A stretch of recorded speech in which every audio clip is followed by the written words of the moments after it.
여러분 안녕하십니까? 월요일 뉴스나이트 시작합니다.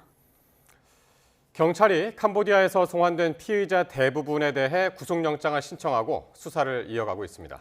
또 해외에서 실종되거나 납치된 국민과 관련한 수사를 담당하는 TF팀 등 전담 수사팀도 꾸리기로 했습니다. 첫 소식 오승훈 기자가 보도합니다. 마스크를 쓴 피의자들이 법원에서 줄줄이 빠져나옵니다. 온라인 사기 등 혐의로 캄보디아에 구금돼 있다 지난 18일 국내로 송환된 한국인 피의자들입니다.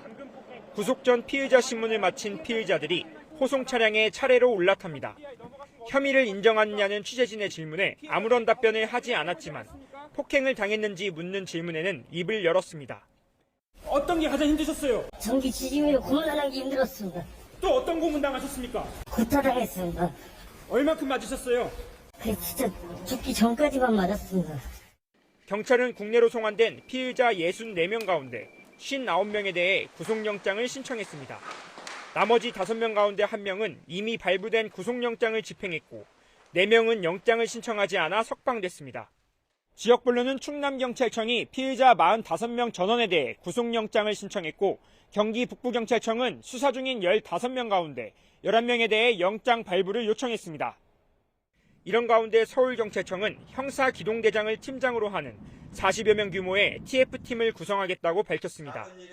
해외에서 국민이 납치됐거나 감금 실종됐다는 신고가 접수될 경우 범죄 관련성이 있다고 판단되면 TF팀이 수사를 전담할 예정입니다. 이 밖에도 경찰은 캄보디아 범죄단지의 배우로 지목된 프린스그룹의 국내 활동 의혹과 관련한 첩보를 입수해 전담팀을 구성하고 사실관계를 확인하고 있습니다. 또 캄보디아 경찰과의 양자회담에서 현지에서 벌어지고 있는 사기 범죄에 대한 우려를 전달하고 코리안 데스크를 설치하는 방안도 논의했습니다. YTN 오승훈입니다. 이런 가운데 캄보디아에서 범죄에 가담한 혐의로 송환돼 오늘 영장 심사를 받은 피의자 2명에 대해 구속영장이 발부됐습니다. 대전지방법원과 의정부지방법원 남양주 지원은 오늘 각각 캄보디아에서 송환된 피의자에 대한 구속영장 심사를 진행해 도주 우려 등을 이유로 영장을 발부했습니다. 이들은 각각 보이스피싱 범죄에 가담한 혐의와 로맨스 스캠 범행을 도운 혐의를 받고 있습니다. 정부 당국이 60여 명의 한국인을 송환시켰지만 캄보디아 현지 경찰의 스캠 범죄 단속 과정에서 한국인 10여 명이 추가로 체포됐습니다. 구조 신고를 한 한국인 2명도 구출됐는데요. 정부는 현재 대사관을 24시간 대응 체제로 전환시켰습니다. 홍선기 기자가 보도합니다. 캄보디아에서 한국인 10여 명이 온라인 스캠 범죄 가담 혐의로 현지 경찰에 또 체포됐습니다. 외교부는 스스로 구조 신고를 한 한국인 2명도 현지 경찰에 구조됐다고 밝혔습니다. 이처럼 캄보디아 현지에서는 구금됐던 한국인 송환 이후에도 우리 국민의 체포와 구조 신청이 끊이지 않고 있습니다. 현지 우리 대사관은 사실상 24시간 대응 체계를 갖추고 있지만 업무량이 한도 초과 상태인 것으로 전해졌습니다. 대사관에서 사건 담당 관계자들이 있습니다. 담당자들이 굉장히 이제 열악한 어려운 환경 속에서 모두 대응을 하고 있는데 그 인력을 보강하기 위해서 설상가상으로 현지 대사관 직원 2명은 이번 사태가 벌어지고 난 뒤 대사관에 몰리는 비난에 부담을 느껴 사직서를 제출한 것으로 확인됐습니다. 외교부는 일단 인력 충원이 시급하다고 보고 이번 주 안에 영사 인력을 추가로 파견하기로 했습니다.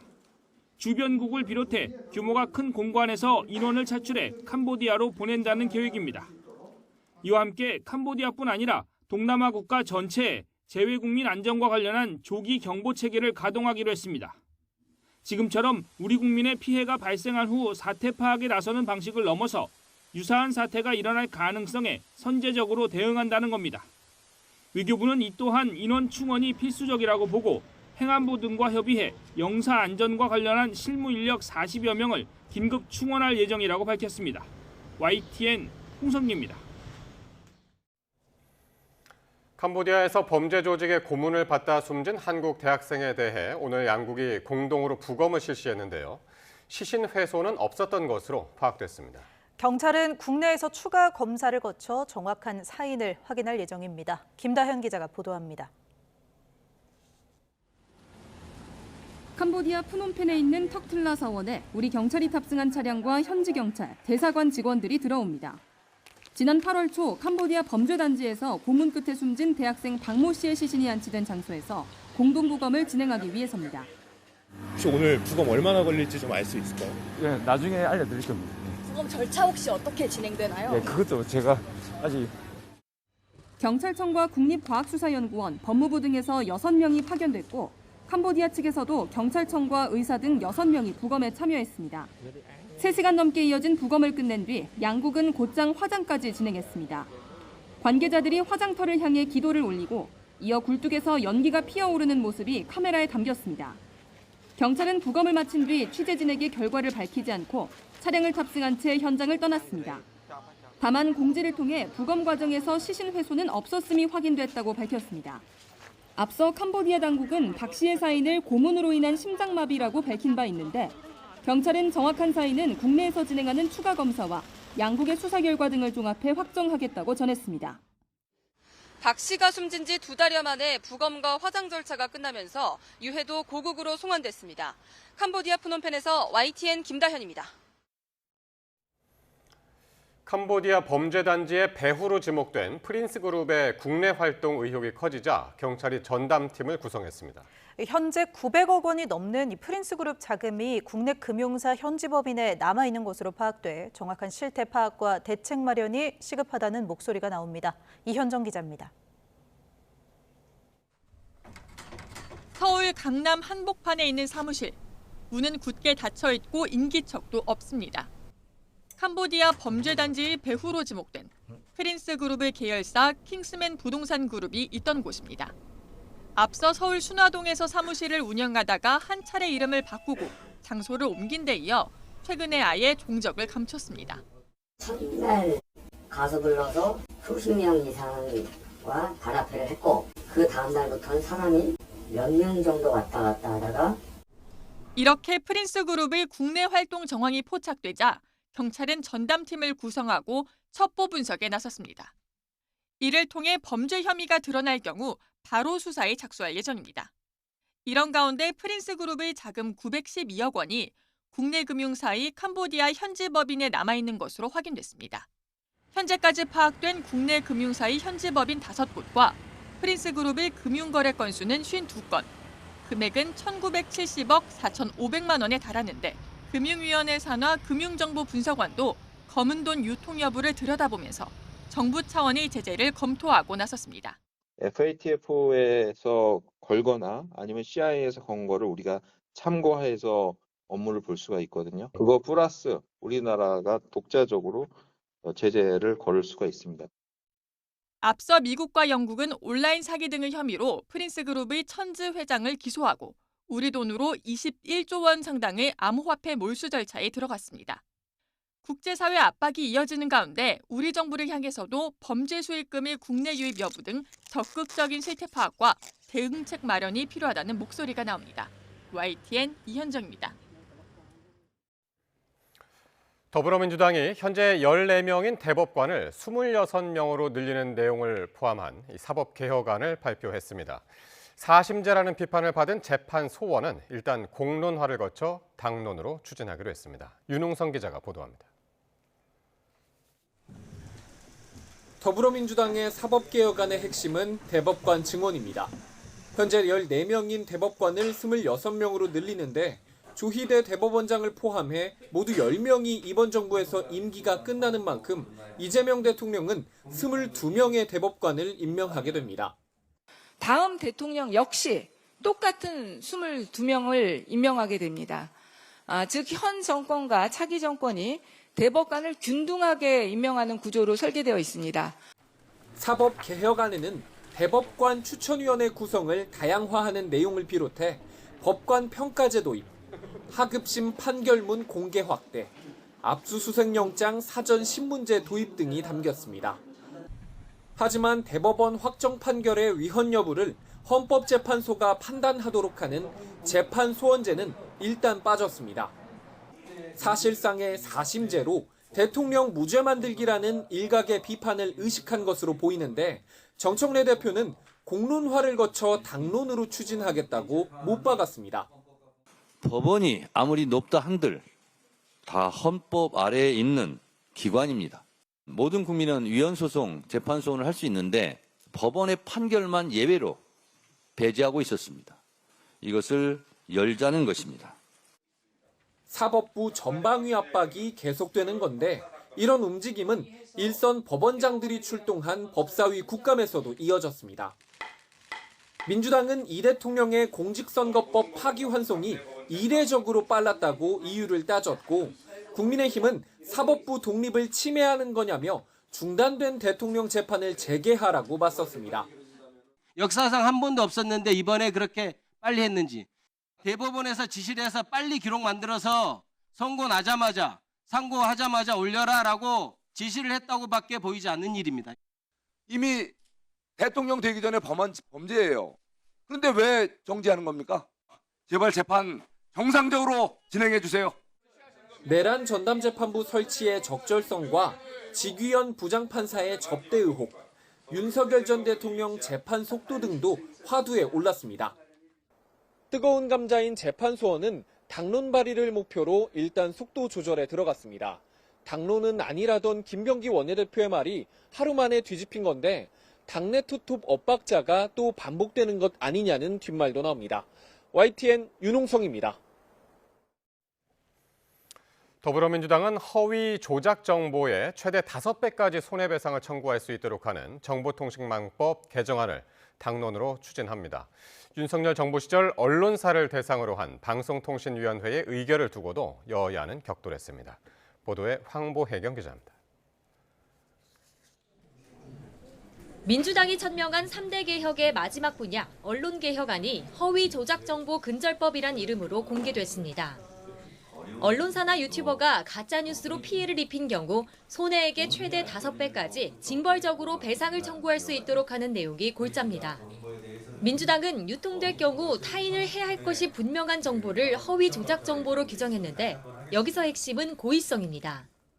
가장 핵심은 악의인데 이미 오보로 판명된 그런 기사를 활용해서 유튜브에서 재확산한다. 이거는 악의를 인정하지 않을 재간이 없다. 개정안은 손해액 산정이 어려운 경우 법원이 최대 5천만 원까지 추가로 인정할 수 있게 했고 이미 불법이나 허위 조작 정보로 판단한 내용을 반복 유포한 경우엔 방송미디어통신위원회가 최대 10억 원의 과징금을 부과할 수 있습니다. 허위 조작 정보로 이익을 얻는 유튜버의 이른바 슈퍼챗 수익 몰수도 추진합니다. 국민의힘은 당장 이재명 정부, 특히 김현지 부속실장 비판 여론을 봉쇄하기 위한 노골적인 입막음 시도라고 비판했습니다. 김현지 실장을 막기 위한 언론 통제 시도를 즉각 중단하고 국민의 입에 재갈을 물리려는 모든 시도를 철회해야 합니다. 국회 과방위 국정감사에선 윤석열 정권에서 YTN 지배구조가 바뀐 문제를 놓고 여야가 격돌했습니다. YTN 민영화는 방통위 2인 체제에서 의결이 됐어요. 이거는 명백한 불법에 입국 무효예요. 가처분 소송에서 진 거예요. 정상적으로 인수가 된 상황을 불법이라고 지금 단정하고 지금 이 국감을 하겠다는 건데. 서울시가 TBS 예산 지원을 중단한 문제도 도마 위에 올랐습니다. 김어준 씨가 TBS로 다시 돌아오는 것을 막기 위해서 TBS를 없애버렸던 것이죠. 서울시 의회의 결의로 이루어진 것임에 불구하고 방송사가 누구한테 잘못 보여서 폐지되는 것처럼 민주당은 윤석열 정부에서 방송의 독립성과 공공성이 심각하게 훼손됐다고 지적한 반면 국민의힘은 언론사 전현직 관계자를 불러 질책성 질의를 하는 것이야말로 언론 길들이기라고 맞섰습니다. YTN 황보혜경입니다. 국정감사 2주차에도 김현지 대통령실 부속실장이 변함없는 화두였습니다. 국민의힘 장동혁 대표가 윤석열 전 대통령 면회를 다녀온 걸 두고 후폭풍도 여전합니다. 박희재 기자의 보도입니다. 산림청장을 상대로 여야 의원들은 김현지 대통령실 부속실장과 인연을 따졌습니다. 김인호 청장은 장 차관을 뽑는 국민추천제도에 지난 6월 셀프 추천에 결국 임명됐는데 이력서에 김 부속실장과 함께한 시민단체 이력을 부각한 게 논란이 됐습니다. 김 부속실장이 이재명 정부 초기 총무비서관으로 인사를 총괄했던 만큼 증인으로 불러야 한다는 겁니다. 김현지 실장과는 성남의제 21대부터 친분이 있었던 것으로 알고 있습니다. 그죠? 김현지 개인의 인연과 보훈 차원에 이루어진 거 아니냐라는 합리적인 의심을 하는 거예요.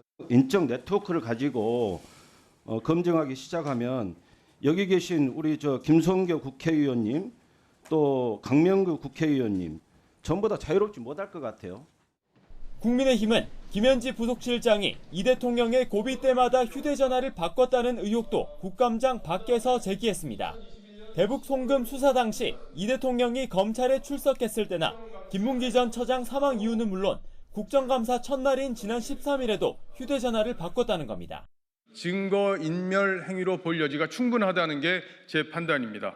휴대폰 교체는 이재명 대통령의 지시에 의한 것이 아니냐. 민주당은 약정 기간이 끝나 휴대전화를 최신형으로 신청한 게 죄냐며 거짓 음모론에 책임져야 할 거라고 경고했습니다. 택도 없는 음모론으로 공직자를 모략하지 마십시오. 김 실장은 현재 쓰는 번호를 십수년째 쓰고 있습니다. 국민의힘 장동혁 대표가 수감된 윤석열 전 대통령을 만나고 온 것을 두고 여야는 공수가 바뀐 채 충돌했습니다. 민주당은 대선 불복을 넘어 내란 선동이라며 규탄 대회를 열었습니다. 그의 도덕면에는 정치적 위선이며 국민 기만입니다. 대선 불복을 넘어선 명백한 내란 선동입니다. 야당 내에서도 이해가 안 된다. 경선 공약이었다 갑론을박 속에 장 대표는 의미심장한 말로 일축했습니다. 곧 전직 대통령에 대한 면회를 할 순간이 다가올 텐데 그때 더불어민주당이 어떻게 할지 한번 지켜보겠습니다. 정책보다는 정쟁이 어느덧 익숙해졌습니다. 국감 2주차에도 여야는 서로를 때리기 위한 땔감 찾기에 치중하는 모습입니다. YTN 박희재입니다.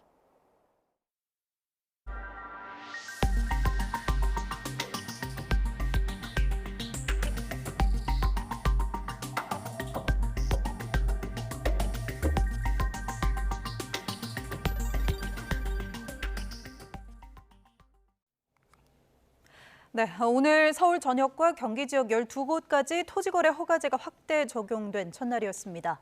서울 노원, 도봉, 강북, 이른바 노도강 시장은 매수 문의가 뚝 끊겼는데 주민들은 규제 지역에 포함된 데 분통을 터뜨렸습니다. 최두희 기자가 현장을 다녀왔습니다. 재건축을 추진 중인 서울 도봉구의 아파트 단지. 지난 15일 전용 면적 90제곱미터가 9억 9,300만 원에 거래되며 한 달 새 1,000만 원 이상 뛰었습니다. 이달 들어 거래량도 늘었는데 토지 거래 허가 구역으로 묶인 첫날 인근 공인중개업소엔 문의가 뚝 끊겼습니다. 월요일에는 문의가 제일 많은 날이거든요. 근데 토지 시행 바로 첫날이라 그런지 오늘은 현재까지는 문의가 없습니다. 거래량은 당연히 급감하 예상되고요. 서울 전역과 경기 12개 지역이 토지거래 허가구역으로 묶이면서 전세끼 매매 이른바 갭 투자가 불가능해졌기 때문입니다. 앞서 강화된 대출 규제로 주택담보 인정 비율이 40%로 축소되면서 실수요자들의 내 집 마련 부담도 훌쩍 커진 상황. 최근 들어 아파트값이 상승세를 보였던 인근 노원구도 사정은 비슷합니다. 토어제 시행을 앞둔 주말까지 거래가 이어졌지만 토어제 시행 첫날엔 문의 전화 한 통 없을 정도로 한산한 분위기입니다. 주말까지는 그래도 거래는 꽤 됐었는데 오늘은 조용합니다. 한 통도 없습니다. 저는 평소 월요일도 사실은 이제 그냥 평균적인 수준으로 그냥 노멀하게 왔었는데 지금은 거의 한 통화도 없다고 해야 될까요? 강북구에서도 당분간 거래가 위축될 수밖에 없다는 전망이 나옵니다. 갭투도 최근 거래가 있었으니까 네. 엄청 많진 않아도 그런 수요들이 다 떨어져 나가는 거잖아요. 이제 대출 10억짜리면 6억은 받아야 되는데 4억까지 안 되는 거니까 아무래도 영향이 크죠. 주민들은 별로 아파트 값이 오르지도 않았는데도 불구하고 토어구역으로 묶였다며 불만을 토로합니다. 서울 시내에서도 제일 싼 지역이라고 다 모든 사람이 알고 있는데 여기까지 왜 토지 거래 허가 지역에 포함시키는지는 그건 영 마음에 안 들어요. 너무 불만들이 많은 편이에요. 안 오른 상태에서 묶어놔가지고 강북에는 해당이 안 되는 상황을 갖다가 강남에 그걸 묶어놓으면서 우리까지 더불어 끌려간 거잖아요. 지금 노원구로. 11호 대책으로 인해 전고점 회복이 더딘 서울 외곽 지역 매수 수요가 큰 타격을 받을 것이란 우려가 나오는 가운데 실수요자를 위한 보완책이 절실해 보입니다. YTN 큐두입니다. 11호 부동산 대책 후속 조치로 보유세 인상 방안이 거론되면서 여권 내에서는 신중론을 넘어 우려의 목소리가 터져나오고 있습니다. 내년 지방선거의 성패와 맥이 닿아 있다는 분석인데 국민의힘은 부동산 테러와 다름없다며 연일 공세의 고삐를 조이고 있습니다. 임성재 기자의 보도입니다. 납세자의 부담 능력에 맞는 과세란 구윤철 경제부총리의 발언으로 부동산 보유세 인상은 수순이란 관측이 힘을 얻자 민주당은 즉각 선을 그었습니다. 보유세 인상이 당의 오래된 방향이지만 현재로선 논의한 적 없다고 재확인한 겁니다. 구윤철 장관이 이야기한 그런 내용을 중심으로 논의를 했다거나 논의를 하고 있다거나 그런 것은 사실이 아닙니다. 여권에선 보유세 인상 때는 내년 6월 지방선거 결과를 담보할 수 없다는 위기감이 팽배합니다. 부동산 대책이 표심과 직결되는 만큼 적어도 시기는 조율해야 한다는 건데 특히 토어제 구역으로 대거 묶인 수도권 의원들을 중심으로 볼멘 소리가 터져나옵니다. 보유세로 부동산 폭등을 막겠다는 건 어설픈 정책이라는 서울 중성동갑 전현희 최고위원의 공개 발언이 대표적입니다. 민주당은 당 차원에서 보안입법과 공급대책을 논의할 TF를 구성하며 내부 단속에 나섰습니다. 국민의힘은 그러나 아마추어 정권의 갈팡질팡 정책이 온 국민을 공황 상태로 몰아가고 있다며 부동산 테러라고 규정했습니다. 또 문재인 정권의 몰락도 부동산 세금 폭탄에서 시작됐다며 이를 답습하는 586 정권의 사회주의 경제 실험은 혹독한 대가를 치를 거라고 경고했습니다.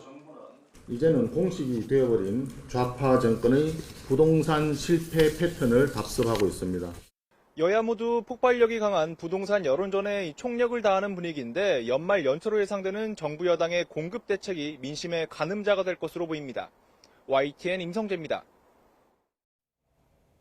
주택정책을 총괄하는 이상경 국토교통부 1차관이 유튜브 채널에서 11호 부동산 대책과 관련해 돈 벌어서 집 사라는 취지로 말해 이른바 내로남불 논란이 일고 있습니다.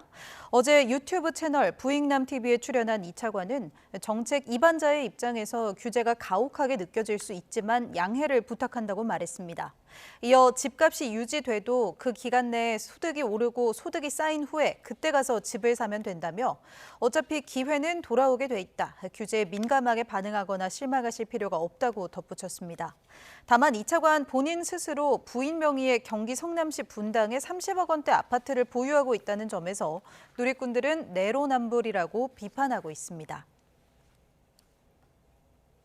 김건희 씨 관련 의혹을 수사하는 민중기 특별검사가 자신을 둘러싼 주식 거래 논란에 대해 직접 사과했습니다. 다만 주식 취득과 매도 과정에서 위법 사항은 없었다며 미공개 정보 거래 의혹에 대해서는 선을 그었습니다. 안동준 기자입니다.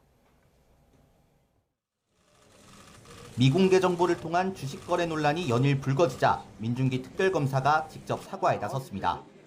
민특검은 언론 공지를 통해 자신의 개인적인 주식 거래와 관련한 논란이 일게 돼 죄송하다고 밝혔습니다.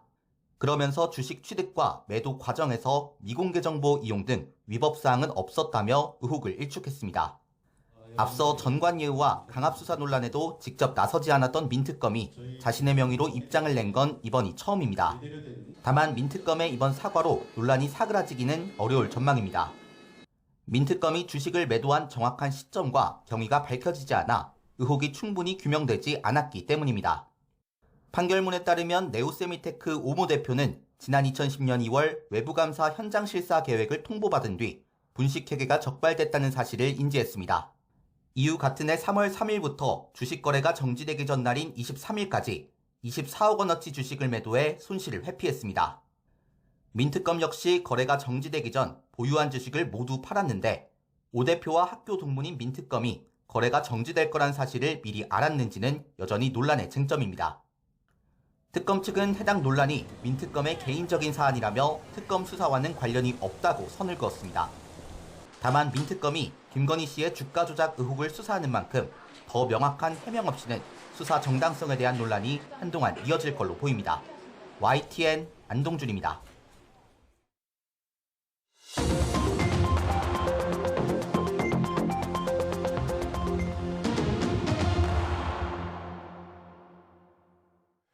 정치권 관심 뉴스 살펴보는 포커스 나이트 시간입니다. 오늘은 강성필 민주당 부대변인, 정광재 동현정치연구소장과 함께하겠습니다. 어서 오십시오. 안녕하세요. 안녕하세요. 안녕하십니까? 자, 더불어민주당이 현재 14명인 대법관 수를 26명으로 증원하고 또 대법관 추천위원회는 현행 10명에서 12명으로 늘어나는 등의 내용을 담은 이 사법개혁안을 발표했습니다. 국민의힘에서는 사법개혁이 아니라 사법 쿠데타라면서 맹비난했는데요. 여야 지도부 발언 먼저 듣고 오겠습니다. 대법관 증언은 반대할 이유가 없습니다. 경무에 시달린다면서요. 읽어볼 자료가 많다면서요. 사건 수가 많다면서요. 대법관들이 모자라다면서요. 근데 왜 반대합니까? 중남미와 여러 독재 국가에서 대법관을 집권 여당과 대통령이 원하는 스타일의 대법관을 갑자기 확대 임명하면서 사법부가 완전히 무너지고 독재가 완성된 사례를 수차 우리가 봐왔습니다. 사법개혁이 아니라 사법개악이고. 네, 사실 법원 행정처장은 이제 재판에 관여하지 않기 때문에 이번 민주당의 사법개혁안은 대법관을 사실상 이제 2배로 늘리는 안인데요. 야당에서는 중남미 독재 국가까지 거론하면서 거세게 비판을 하고 있습니다. 두 분 어떻게 보셨는지 궁금합니다. 네, 강 부대변인님.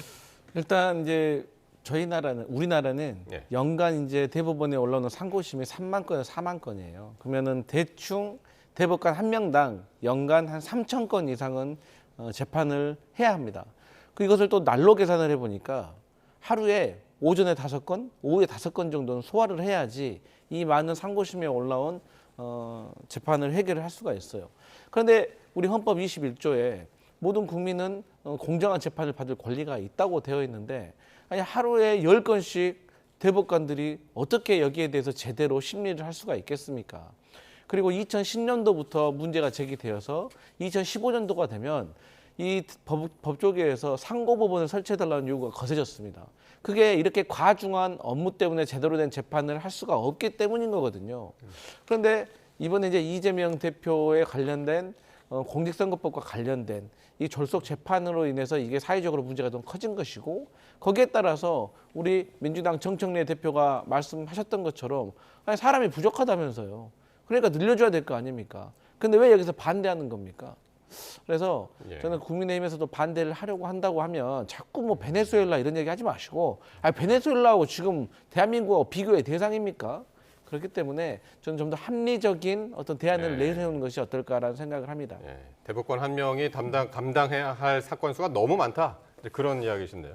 건수가 많다고는 하지만 지금 사법 과정에서 가장 문제가 되는 것은 1심과 2심에서의 재판 지연이지 3심으로 올라온 건수가 많기 때문에 3심에서의 재판 지연을 문제로 삼는 사람은 없습니다. 그것은 1심과 2심이 사실심인데 비해서 3심 과정에서는 법리심으로 비교적 간단하게 살필 수 있기 때문이죠. 근데 이걸 갖고 대법관을 증원하겠다라는 그런 순수한 의도였다면 아마 국민의힘에서도 이렇게 반대하는 일은 없었을 겁니다. 이렇게 바꾸려고 하는 의도가 다분히 정치적이다 이렇게 판단하기 때문에 반대할 수밖에 없는 거고요. 실제로 뭐 베네수엘라나 헝가리, 폴란드 그러니까 중남미의 좌파 독재 국가라든가 동유럽에서의 권위주의 국가들이 본인들의 정치적 기반을 공고히 하고 독재로 가는 길을 닦는 과정에서 대법관을 대거 증언하고 그것을 바탕으로 장기 독재로 갔다는 점을 상기시키는 거죠. 베네수엘라 차베스 정권의 대표적인데요. 차베스 정권이 20명이던 대법관을 32명으로 늘린 이후에 12명을 차베스가 다 넣었습니다. 그 이후에 대법원에서는 한 번도 차베스 당시 집권자에 반하는 재판 결과를 낸 적이 없습니다. 이런 부분들을 걱정하고 있기 때문에 이런 우려의 목소리들을 지속적으로 내고 있는 거죠. 예. 이렇게 해서 이재명 정부가, 그러니까 이재명 대통령이 임명할 수 있는 대법관이 임기 안에 22명이라고 그러네요. 네. 예. 그게 어떤 계산으로 나오는 건가요? 제가 이제 지금 현재 그 대법관이 한 12분 정도 계시잖아요. 이제 두 분은 재판에 참여하지 않는 분도 계시고. 근데 이제 대법관의 이제 임기가 끝나는 것들을 계산하면은 저희 민주당이 3년에 걸쳐서 4명씩, 1년에 4명씩 3년에 걸쳐서 하게 되면 12명이 되는 거거든요. 그래서 이제 저희 임기 내에 12명 정도가 늘어나면 거의 이제 2배 정도가 늘어나는 것이 되겠죠. 그리고 이제 현재 12명 중에 이제 10분이 네. 이제 임기가 만료되면서 맞습니다. 임명을 하고. 그래서 이제 플러스 10이 되는 거고요. 그래서 이제 22명이 되는 겁니다. 예. 근데 이제 중요한 거는 사실 이제 이재명 정부에서 만약에 뭐 22명을 임명을 했어요. 근데 그 다음 정권이 뭐 진보 정권이 될지 보수 정권이 될지 모르겠으나 그 누가 집권한다고 하더라도 같은 방식이기 때문에 같은 비율과 같은 수를 임명을 하는 구조로 되어 있는 것이지 예. 민주당만 많이 하고 다음 대통령은 그렇지 않는다라는 게 아닌 거예요. 그런데 그럼에도 불구하고 지금 당장에 3년에 4명씩 그리고 임기가 정해져 있는 10명의 재판 대법관에 대해서 우려가 된다고 한다면 예. 저는 국민의힘도 뭐 예를 들어서 우리도 그냥 그 대법관도 그럼 늘리는데 내가 찬성을 할게. 대신에 뭐 헌법 재판관들을 임명하는 방식으로 좀 변경을 하자든지 뭔가 좀 합리적인 방식으로 조금 제안을 하면서 판단을 해야지 자꾸 차베스 얘기만 하면은 대한민국 국민 중에서 베네수엘라와 대한민국 간의 이 대법관에 대한 차이점에 대해서 누가 잘 알겠습니까? 그리고 문제는 뭐냐면 2025년 10월 이전에는요.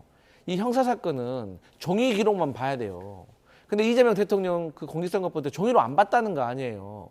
그리고 얼마 전까지 대법원에서 수석 재판연구관을 하셨던 분이 뭐라고 했냐면 자기가 재판연구하는 동안에 전자기록으로 검토를 한 적이 없대요. 재판연구관들도. 그런데 지금 이재명 대통령과 관련된 이 공직선거법 이것은 또 뭐 전자기록을 봤다는 겁니까? 말이 안 되잖아요. 그렇기 때문에 이런 문제들이 계속해서 일어나는 것이고 졸속재판에 대한 문제, 그러니까 졸속재판의 문제를 해결하기 위해서는 대법관을 증원해야 된다. 대법관을 증원하는 것에 있어서 뭔가 룰이 불공정하다 하면 우리 국민의힘도 좀 건설적으로 전 제안을 해주시길 바랍니다. 정광재 소장께서는 아까 이제 정치적인 의도가 있다 네. 그렇게 말씀하셨고 국민의힘에서도 민주당의 사법장악 로드맵이다 네. 그랬는데 어떤 정치적 의도를 말씀하시는 건가요? 일단 이재명 대통령의 사법 리스크는 상존하는 겁니다. 지금 5개 재판이 취임과 동시에 각 재판부에서 재판을 중지했기 때문이지 언제든지 재개할 수 있는 거고요. 특히 공직선거법 위반과 관련해서는 유죄 취지의 파기환송심이 있었고 그것은 기속력을 갖고 있기 때문에 고등법원에서 판결할 때는 이재명 대통령의 공직선거법 위반은 유죄가 확정적인 겁니다. 그런데 이렇게 대법관 수를 늘리는 것은 이 상태에서 대법원으로 다시 넘어왔을 때 이재명 대통령의 공직선거법 유죄가 된다 이거죠. 그런데 이 수를 22명으로 그러니까 늘려놨을 때 본인들에게 유리한 인적 구성을 했을 때는 지금과는 다른 재판 결과를 기대하고 있기 때문에 이런 식으로 접근하고 있는 거죠. 결국에는 민주당이 추진하고 있는 사법개혁과 관련한 것에 알파이자 오메가는 이재명 대통령을 둘러싼 사법 리스크예요. 이게 2030년 퇴임 이후에도 만약에 이게 확정이 된다라고 했을 때 그런 것들을 피하기 위해서 대법원 전체 구조를 바꾸려고 하는 거고 더 나아가서 이야기할 수 있겠지만 재판소원과 관련해서도 결국에는 대법원에서 유죄가 확정됐을 때 헌법재판소로 가서 다시 무죄로 이끌어내겠다라는 심산이 숨어 있는 거 아닌가 이렇게 의심해 볼 수 있는 거죠. 그런데 지금 말씀하신 재판소원제는 이번 사법개혁안에서는 이제 빠졌고 네. 빠진 이후에 지금 어떻게 하겠다는 건가요? 근데 이제 김기표 민주당 의원이 개인적으로 발의는 했습니다. 그래서 이제 이 부분에 있어서는 공론화 과정이 좀 필요하다라고 생각을 하고 사실 지금의 급한 문제는 아니라고 생각을 합니다. 근데 방금도 이제 국민의힘의 주장에 앞뒤가 안 맞는 게 하나가 있어요. 그 모든 것을 다 유죄라고 다 지금 간주를 하고 지금 다 얘기를 하는 거예요. 그렇기 때문에 이 무죄 추정의 원칙을 이럴 때만 선택적으로 얘기해서는 안 된다라는 말씀을 드리고 어쨌든 저희 민주당으로서는 이 대법관을 증원하는 것이 시대의 흐름이다라고 생각을 하기 때문에 다시 한번 말씀드리지만 만약에 국민의힘에게 22명의 그 대법관 임명권 준다고 하면은 그때 반대하실 거예요? 또 그렇지도 않을 거잖아요. 그렇기 때문에 뭔가 좀 더 무조건적인 반대하지 마시고 좀 합리적으로 국민들도 납득할 수 있는 좀 방법을 제안을 좀 같이 했으면 좋겠습니다. 네. 자, 그리고 검찰개혁, 사법개혁에 이어서 민주당이 추진하는 3대 개혁안으로 꼽히는 언론개혁안도 오늘 나왔습니다.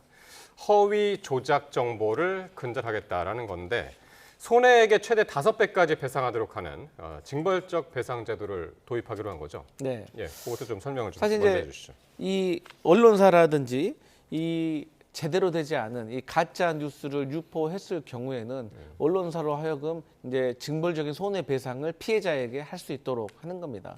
그러니까 과거에 이제 이재명 대통령께서 본인의 아들 얘기를 하시면서 과거에 가짜 뉴스 때문에 다니던 직장 잘리고 지금도 대통령의 아들인데도 지금 제대로 된 직장이 없다고 하소연을 했던 겁니다. 근데 저는 이 문제와 관련해 가지고는 국민의힘에서도 저는 적극적으로 동의할 거라고 생각을 해요. 왜냐하면 지금도 국민의힘에서도 가짜뉴스 엄단해야 된다, 처벌해야 된다, 고발하고 그러지 않습니까? 그러니까 이거는 여야가 공이 똑같은 입장인 것 같습니다.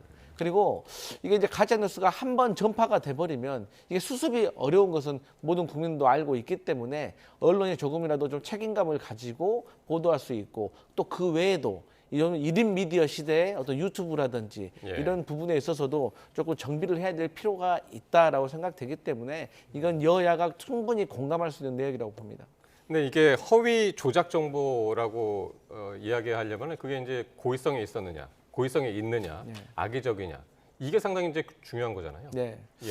그러니까 이제 그런 것들은 사실 뭐 이제 그 법원에서 판단을 하는 게 맞죠. 근데 지금까지 제가 겪어본 바에 따르면 거의 대부분의 이제 언론과 관련해 가지고는 바로 이 법원으로 가기보다는 언론중재위원회에 가가지고 나름대로 조정을 좀 거치는데 거의 대부분이 제대로 되지 않고 합의를 유도를 하는 거거든요. 그러다 보니까 사실 뭐 잘 안 되면 이걸 다 알고 있기 때문에 이렇게 제소하는 경우도 있는데 이걸 조금 현실화해서 처벌할 부분 처벌을 해야 된다고 이렇게 생각합니다. 국민의힘에서는 어떻게 보시나요? 지금 민주당이 추진하려고 하는 사법개혁이든 언론개혁과 관련한 이야기든 그것이 공익적 차원에서 이루어져야 하는데 민주당의 사익을 추구하는 과정에서 이루어지고 있기 때문에 반대를 하고 있는 거죠. 앞서 얘기했었던 재판소원과 관련한 이야기를 좀 더 드리겠습니다. 지금 대법원에서 만약에 이재명 대통령에 대한 사법 리스크가 현실화된다라고 했었을 때 이걸 그 재판 소원으로 갖고 갔을 경우에는 헌법재판소 구성은 지금 또 이른바 진보 진영에 굉장히 유리한 인적 구성으로 돼 있거든요. 그러니까 대법원에서 유죄 판결을 받다고 하더라도 헌법재판소에 가서 무죄 판결 받겠다. 그렇게 만들도록 하겠다라는 게 지금 민주당과 대통령실이 의도하는 바가 아니냐라는 의심을 국민들로부터 사고 있는 겁니다. 언론개혁이 뭐 징벌적 배상과 관련해서도 이게 문재인 정부 때도 이야기가 됐었음에도 불구하고 그 정착되지 못한 것은 당시에도 이런 문제가 많았어요.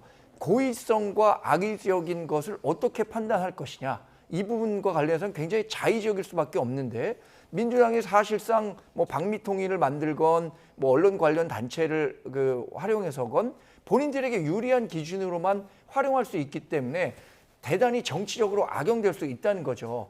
그리고 언론이 갖고 있는 기본적인 목적은 아마 권력기관에 대한 감시 기능일 겁니다. 이 권력기관에 대한 감시 기능이 굉장히 저하될 수 있기 때문에 일선 언론 단체, 기자들, 뭐 협회 다 반대하고 있는 내용이거든요.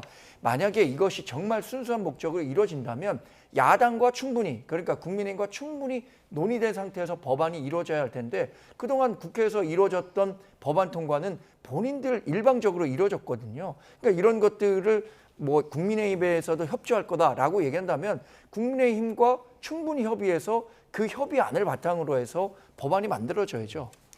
근데 이제 조금 설명을 드려야 될 게 예를 들어서 우리가 명예훼손이나 뭐 허위사실 유포 같은 거 있잖아요. 이것도 이제 법적인 판단을 할 때는 이제 고의성이 있었는지 이게 허위인지 인지를 하고 있었는지 뭐 이러한 내용들이 들어가는 거잖아요. 그러니까 이제 언론 개혁과 관련해서 저희 민주당의 주장도 이거예요. 이미 허위로 판명이 된 것을 악의적이나 반복적으로 게재하는 경우를 말하는 거예요. 이건 명백하게 알 수 있는 거잖아요. 그렇기 때문에 제가 거듭 말씀드리지만 이것은 야당이든 여당이 야당되고 야당이 여당 되는 겁니다. 그렇기 때문에 이런 문화를 정착해 나가야 된다고 봅니다. 알겠습니다. 자, 이렇게 여당에서 오늘 사법개혁안을 발표했는데 그 사법개혁안을 발표한 날 법사위에서는 서울고법과 중앙지법 등 이 일선 법원을 대상으로 국정감사가 실시가 됐습니다. 이 대통령의 사건 파기환송 등을 둘러싸고 또다시 여야의 치열한 공방이 이뤄졌었는데 이런 가운데 나경원 의원의 이해충돌 여부를 놓고 여야가 충돌을 했습니다. 관련 발언 들어보시겠습니다. 선진화법 위반으로 현재 법원의 재판을 받고 있는 피고인이자 자신의 배우자인 춘천지법원장의 국정감사 출석에도 법사위 국감에 참석하는 나경원 의원이야말로 명백한 이해충돌입니다. 저는 이해충돌성위원회의 간사 선임을 아예 원천적으로 차단하는 나경원 방지법을 즉각 발의하겠습니다. 저희 배우자가 춘천 법원장으로 재직한다는 이유만으로 사적 이익 추구와는 관련이 없기 때문에 이해충돌에 해당하지는 않는다는 말씀은 분명히 드립니다. 그럼에도 불구하고 불필요한 오해의 소지가 있고 이것으로 인한 충돌이 있을 수 있기 때문에 제가 의원님들의 자유롭고 공정한 국정감사를 위해서 잠시 이석하겠다는 말씀을 드립니다. 자, 나경원 의원의 배우자인 김재호 춘천지방법원장이 오늘 법사위에 증인으로 나왔습니다. 그래서 나 의원은 이해충돌에는 해당하지 않지만 오해의 소지가 있기 때문에 잠시 나가 있겠다라면서 이제 이석을 했는데 어떻게 보셨습니까? 이제 나경원 의원이 방금 발언하셨던 저 부분에 본인의 말이 틀렸다는 것이 나와 있는 거예요. 그러니까 이해충돌에 해당하지 않는데 그럼 문제가 없다는 거잖아요. 근데 왜 이석합니까? 문제가 없는데 앉아있으면 오해의 되지. 소지가 있다고 그랬는데. 그러니까 오해 소지가 잘못된 거죠. 그러니까 오해 소지 만들면 안 되는 거죠. 그게 이해충돌인 거예요. 다른 말인 거예요. 그리고 예를 들어서 지금 피감 기관의 장이잖아요. 그러면 자 국민의힘 현역 의원들, 법사위원들의 입장에서 봅시다. 아니 동료 의원의 남편이 법원장인데 그 춘천지방법원에 문제가 있다는 것을 제대로 지적할 수 있겠습니까? 또 반대로 민주당 법사위원 입장에서 봅시다. 민주당 의원이 봤을 때 분명히 춘천지방법원에서 잘못된 점이 있어요. 근데 이걸 지적하잖아요. 그러면 또 나경원 배우자가 이 법원장이기 때문에 이거 정치 공세한다고 또 이렇게 말할 거 아니에요. 그렇기 때문에 나경원 의원이 법사위 간사하는 것도 말이 안 되는 것이고 법사위원을 하는 것이 부적절하다는 거예요. 예. 그렇기 때문에 저는 나경원 의원이 이석하시는 저 자체가 스스로 문제가 있다는 걸 인정하는 것이다. 이렇게 보여집니다. 그래서 이제 전현희 의원이 이해충돌성이 있는 위원은 그 해당 상임위에 간사가 되지 못하도록 막는 나경원 방지법을 만들겠다. 이렇게 지금 앞에서 말을 했거든요. 그런데 그 동료 의원의 남편이 지법 원장이고 거기에 문제가 있는데 동료 의원의 남편이기 때문에 문제를 지적하지 못한다라고 하면 국회의원 하지 말아야죠. 아니, 그런 사람이 국회의원 어떻게 합니까? 명백한 문제가 있다면 아무리 사적 관계, 친밀한 관계라고 하더라도 그 문제를 지적해야 하는 게 국회의원의 역할이고요. 지금 예를 들어서 추미애 위원장 같은 경우에도 남편이 변호사입니다. 변호사는 얼마든지 이해 당사자가 될 가연성도 있어요. 그 개연성을 아예 부인할 수는 없습니다. 그러면 추미애 법사위원장도 법사위원장 하면 안 되는 거 아닙니까? 그러니까 이 이해 충돌의 범위를 지나치게 확대할 경우에 누가 어떤 역할을 할 수 있는지 그런 제한 범위가 이 허용되는 수준이 있고 허용되지 않는 수준이 있을 겁니다. 예. 그래서 나경원 의원도 이게 오해 소지가 있기 때문에 이석한 것은 전 현명한 판단이었다고 생각하고요.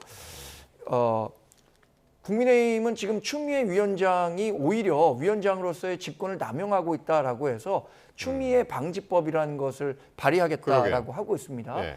추미애 위원장이 지금 지나치게 그 위원장으로서 그 위원회를 운영하는 과정에서 국민의힘에만 엄격하게 적용하고 있고요. 간사 선임과 관련해서도 그것을 교섭단체에 둬야 함에도 불구하고 임명해주지 않고 있거든요. 그래서 교섭단체가 그 간사를 임명할 수 있는 것도 아예 법제화하지 않은 내용을 담은 추미애 방지법을 준비 중인데 이러한 것들은 사실 국회의 관행으로 그동안 잘 운영돼 왔던 건데 어느 순간 그러니까 추미애 위원장이 법사위원장을 맡은 순간부터 이게 잘 운영이 되지 못하고 있는 거거든요. 과연 이게 법적으로 해결해야 할 일인지는 모르겠습니다만 관행을 유지하는 것마다 충분히 될 수 있는 사안이 아닌가라는 개인적인 생각도 해봅니다. 근데 이 부분은 좀 지적을 해야 될 것 같아요. 방금 추미애 법사위원장의 남편이 변호사니까 그러면 그것도 이해충돌 아니냐 그랬잖아요. 그럼 제가 물어볼게요. 우리 법사위가 뭐 변호사도 감사합니까? 안 하잖아요. 근데 지금 나경원 의원의 배우자는 감사 대상이에요. 그러니까 이게 말이 안 되는 거예요. 대한민국 국민이 이 변호사하고 지금 법원장하고 비교를 똑같이 하면은 어떻게 생각하겠습니까? 그리고 두 번째로 추미애 나경원 의원이 어쨌든 이해충돌의 소지 있고 오해했으니까 빠진다고 했잖아요. 이로써 이미 국민의힘에게 전력의 손실이 온 거예요. 피해를 준 거예요. 법사위원이 지금 안 그래도 국민의힘이 민주당보다 더 부족한데 거기서 한 명 또 빠집니까?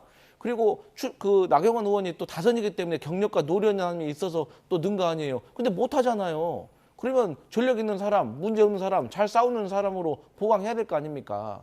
그래서 저는 국민의힘에서 좀 제대로 된 판단했으면 좋겠습니다. 아니 근데 그런 손실을 감수하면서까지 우리 당에서는 간사를 나경원 의원으로 하겠다는데 그걸 못하도록 막는 건 뭡니까?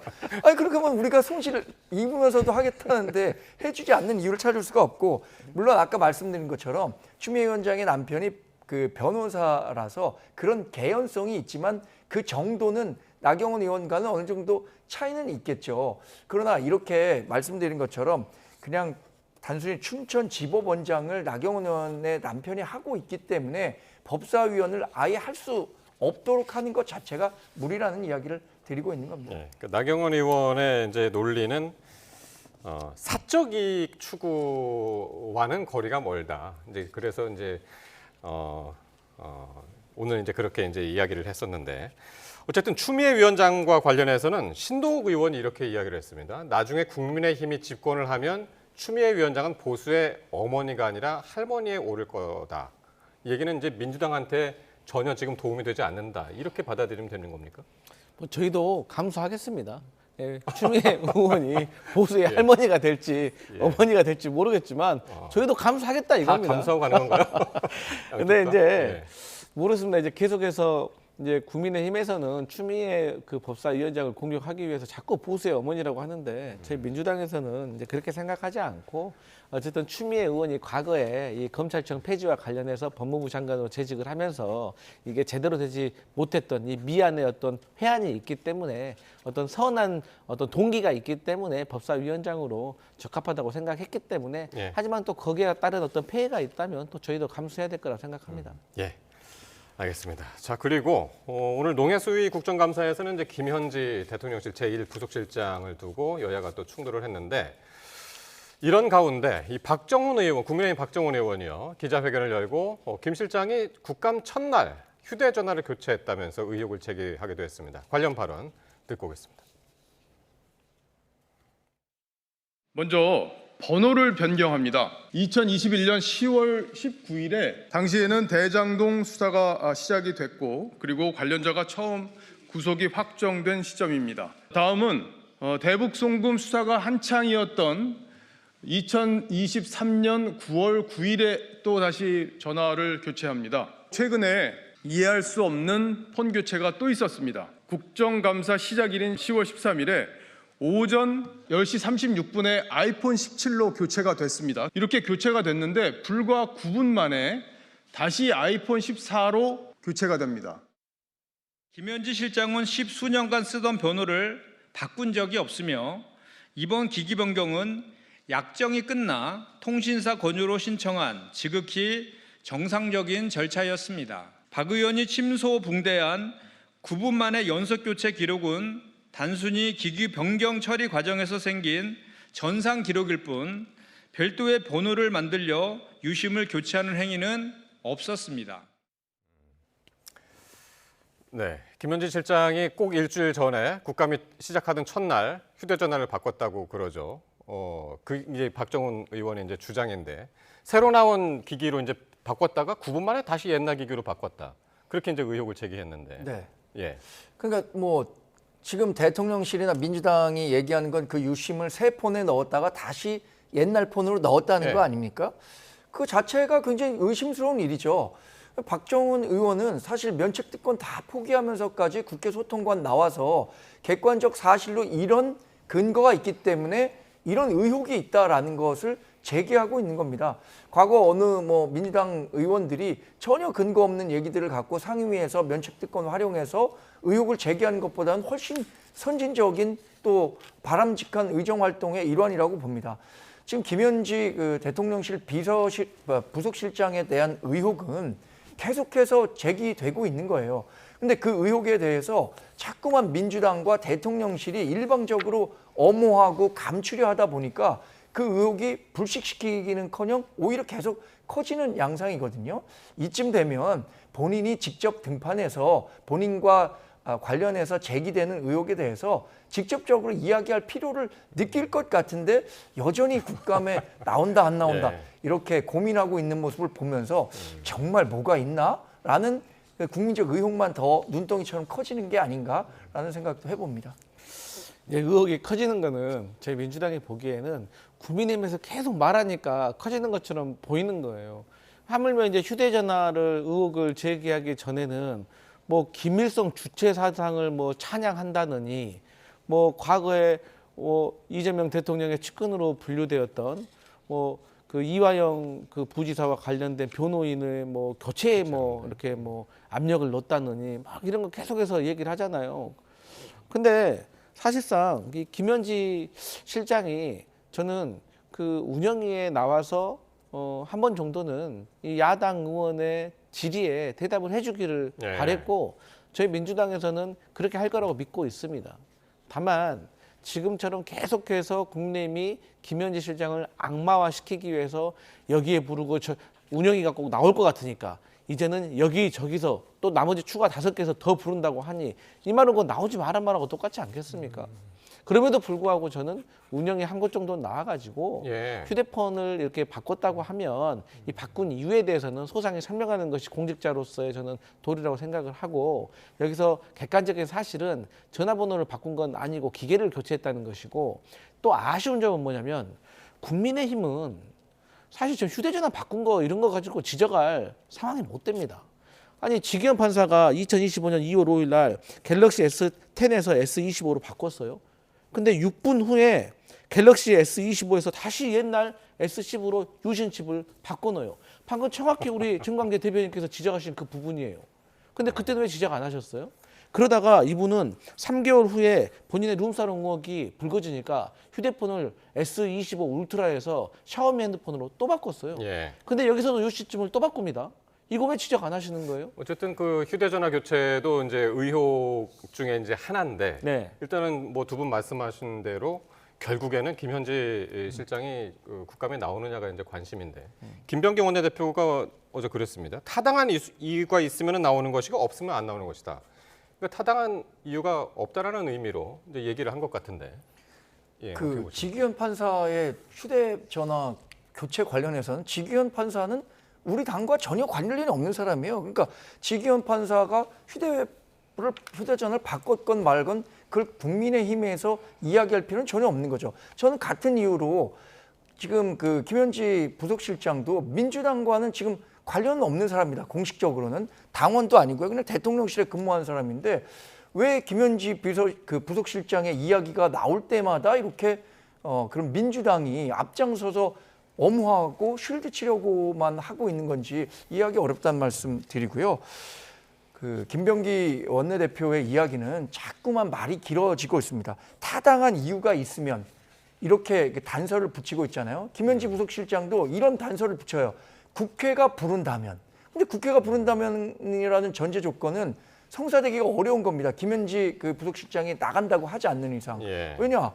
그 지금 운영위원회는 김병기 원내대표가 운영위원장을 맡고 있고요. 지금 대부분의 증인 출석을 요구하고 있는 상임위원회에 다수를 민주당 소속 의원들이 맡고 있기 때문에 민주당 의원들이 합의해주지 않으면 그 김현지 부속실장은 나올 이유가 없어지는 거예요. 그래서 빨리 지금 그 국감도 중반을 향하고 있는 거 아닙니까? 예. 그럼 남은 기간 동안에 어떻게 하겠다라는 입장을 민주당과 대통령실이 정해줘야 이 의혹에서 스스로 벗어나올 수 있을 겁니다. 그러니까요. 그 김현지 실장 관련해서 이제 논란이 계속 커지니까 지금 강성필 부대변인께서도 말씀하신 것처럼 그 여당 패널로 나오신 분들이 최근에는 나왔으면 좋겠다. 한 번쯤은 나왔으면 좋겠다. 특히 이제 운영에 한번 나와가지고 속 시원하게 얘기했으면 좋겠다라고는 얘기를 하는데 어떻게 될지 모르겠습니다. 아직까지는 그죠? 그런데 예. 저희가 이제 최초에는 안 나올 것처럼 하다가 우리 민주당에서 운영이 하나는 나와야 된다라고 해서 이제 나온다 하니까 그때부터 이제 국민의힘에서는 나오면은 거기서 물어보면 안 되니까 밖에서 장외에서 김일성, 괴인 문자, 변호사, 재산 공개해라, 학력 공개해라 이렇게 이제 밖에서 막 이제 공격을 하는 거예요. 그러니까 뭐 물어보실 거 다 이미 물어보시고 또 언론을 통해서 대응을 한 것 같으니까 예. 의미가 있나 싶습니다. 알겠습니다. 자, 마지막으로요. 11호 부동산 대책 논란이 이제 계속 커지고 있는데 그 후속으로 보유세 인상 가능성이 거론이 되니까 그 여권에서 특히 이제 수도권 의원들을 중심으로 해서요. 신중론이 커지고 있습니다. 내년 지방선거를 앞두고 여권에서도 상당히 이제 좀 민감하게 받아야 되는 부분이 아닐까 싶은데 이건 어떻게 보십니까? 일단 그 과거에 문재인 정부에서 이제 보유세를 가지고 이제 과세를 통해 가지고 집값을 잡으려다 실패했던 경험이 있기 때문에 그래서 이제 이재명 대통령께서 대통령 되기 전부터 과세로 집값을 잡지는 않겠다라고 말씀하셨기 때문에 그 약속을 지키려고 하는 책임감을 보여야 된다고 생각을 합니다.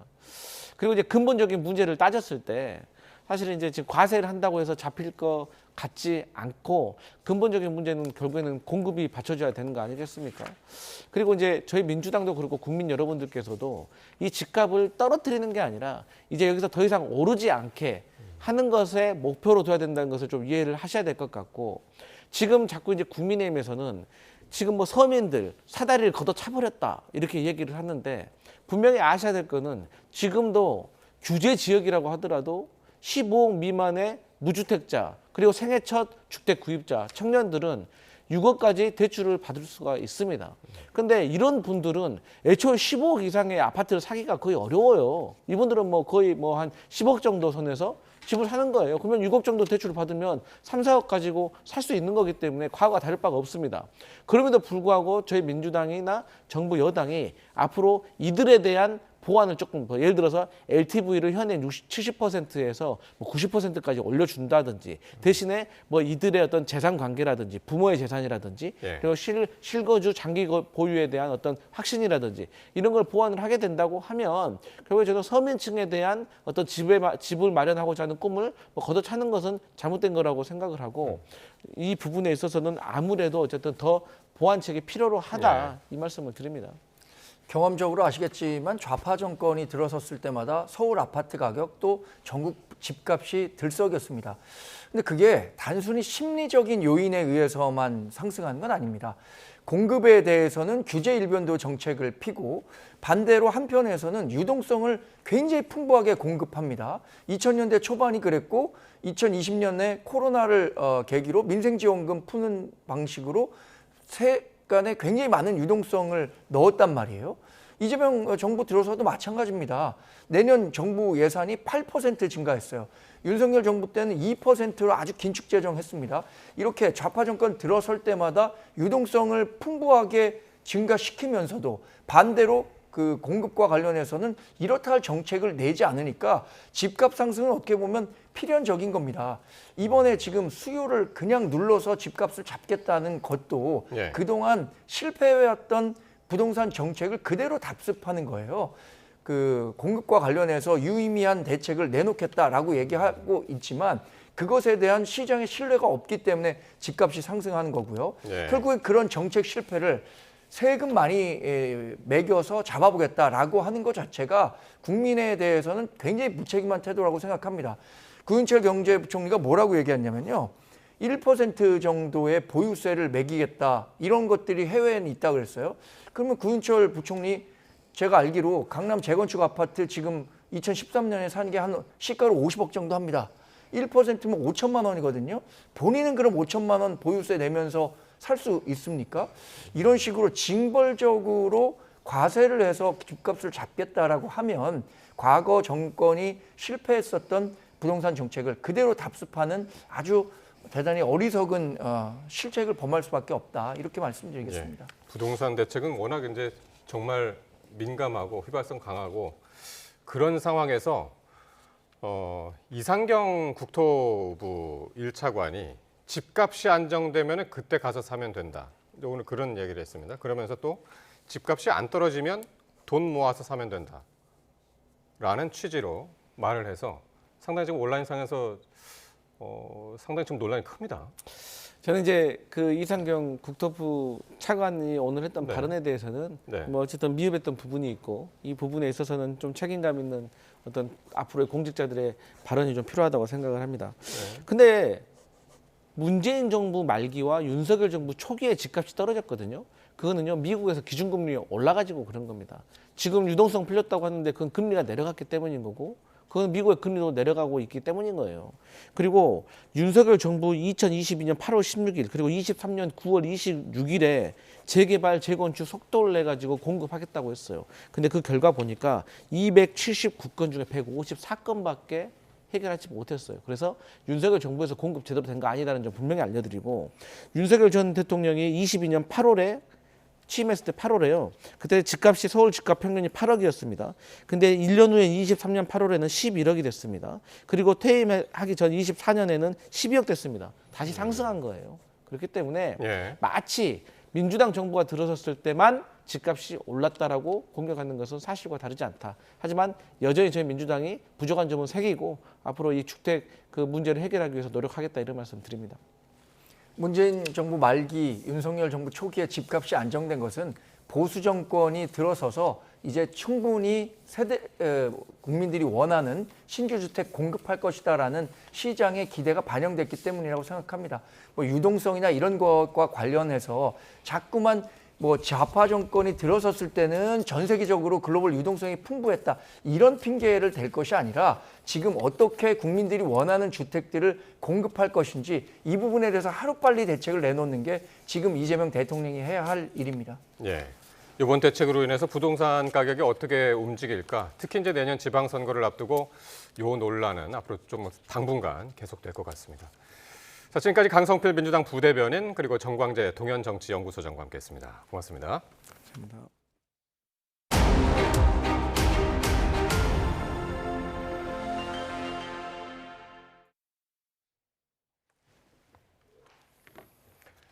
네, 하늘은 가을빛인데 공기는 벌써 겨울입니다. 오늘 아침 서울을 비롯한 내륙 곳곳의 기온이 한 자릿수로 떨어지면서 초겨울 추위가 찾아왔는데요. 때이른 추위는 내일 기온이 더 낮아지면서 절정에 달할 전망입니다. 김민경 기자의 보도입니다. 출근길 시민들의 옷차림이 눈에 띄게 달라졌습니다. 갑작스러운 추위에 코트를 단단히 여미고 겨울의 상징인 목도리와 패딩까지 등장했습니다. 생각했던 것보다는 빨리 추워진 것 같아가지고 좀 많이 춥습니다, 지금. 가을이 아예 없어진 것 같아요. 이렇게까지 추울 줄은 몰라서 그냥 저번 주랑 비슷하게 입고 나야겠다 해서 나왔는데 지금 좀 다시 돌아가야 되지 않을까 싶긴 하네요. 설악산의 아침 기온은 영하 1.3도, 체감온도는 영하 8.2도까지 떨어졌습니다. 파주는 2.7도, 서울도 5.3도로 내륙 곳곳의 기온도 주말 사이 10도 가까이 낮아지며 올가을 들어 가장 추웠습니다. 지난주에는 얇은 겉옷 하나면 충분했는데요. 지금은 목폴라에 두꺼운 외투를 껴입어도 찬바람이 불 때마다 몸이 절로 움츠러듭니다. 찬 대륙 고기압이 일시적으로 확장하면서 한반도 상층에 영하 15도 이하의 찬 공기가 내려왔기 때문입니다. 기온이 영하권으로 떨어진 강원 산간에는 첫눈도 기록됐습니다. 내일은 기온이 더 내려가 내륙 곳곳에서 체감온도가 영하권에 들며 추위가 절정에 이를 걸로 보입니다. 북서쪽에서 찬 공기가 내려온 가운데 밤사이 복사 냉각이 더해져 내륙 곳곳의 아침 기온이 1에서 2도가량 더 떨어질 것으로 전망됩니다. 때이른 추위는 주 중반까지 이어지다 주 후반에 잠시 누그러지겠지만 다음 주 초에는 또다시 초겨울 추위가 찾아올 전망입니다. YTN 김민경입니다. 캄보디아에서 범죄에 가담한 혐의로 송환돼 오늘 영장 심사를 받은 피의자 2명에 대해 구속영장이 발부됐습니다.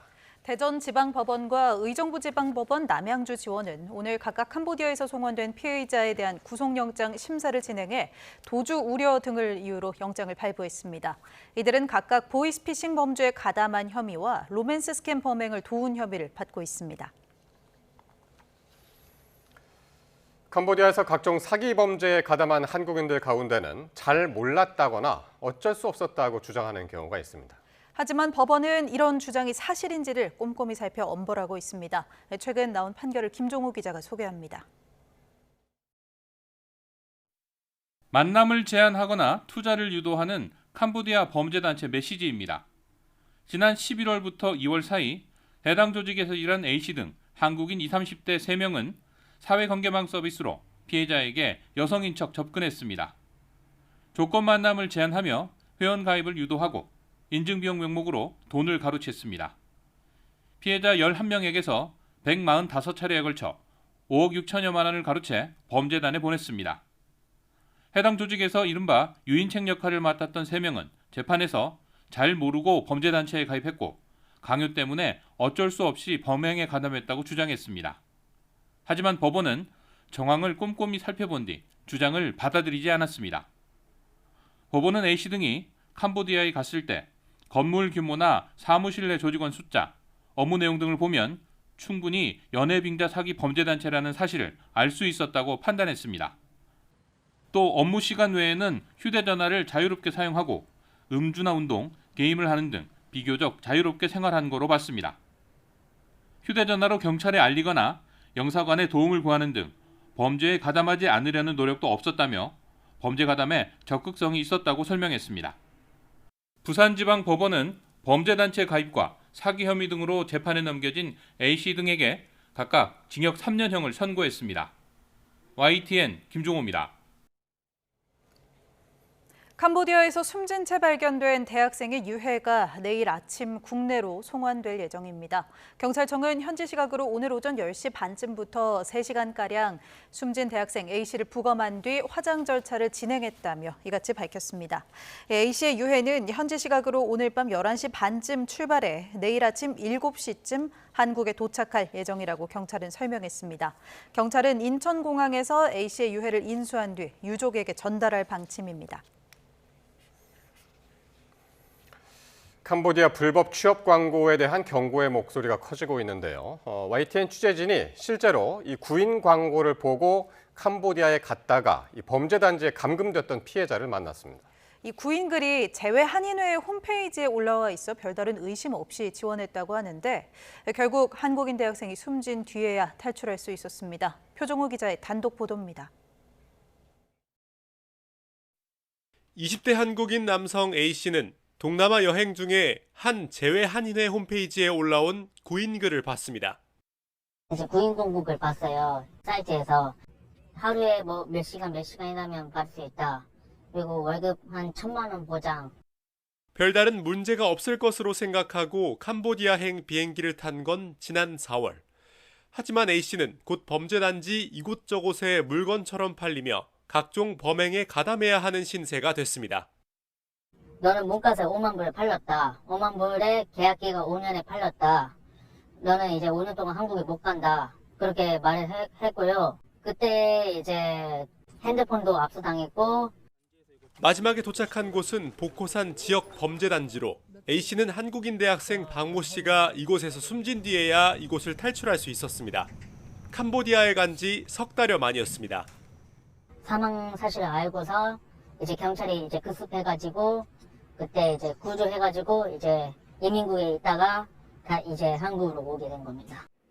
YTN 취재진이 살펴봤더니 해당 한인의 홈페이지는 이름 등 간단한 정보만 입력하면 가입해 글을 쓸 수 있고 본인 인증 절차도 따로 없어서 한 사람이 여러 계정을 만들 수 있었습니다. 게시물 내용도 관리되지 않다 보니 결국 비영리 민간단체이자 재외 한인들이 믿고 정보를 나누는 한인의 홈페이지마저 해외 범죄단체의 표적이 된 겁니다. 등록은 자유롭게 해가지고 그냥 아무나 올릴 수 있게끔 돼 있어가지고요. A씨가 연락한 취업 광고 속 텔레그램 아이디는 삭제됐고 광고가 올라왔던 게시판도 폐쇄됐지만 지금도 여기저기서 비슷한 구인글이 한국인들을 유혹하고 있습니다. 구인글에 적힌 번호로 취재진이 연락해봤더니 범행 수법을 안내하며 한 달에 1,000만 원 정도 돈을 벌 수 있다고 소개합니다.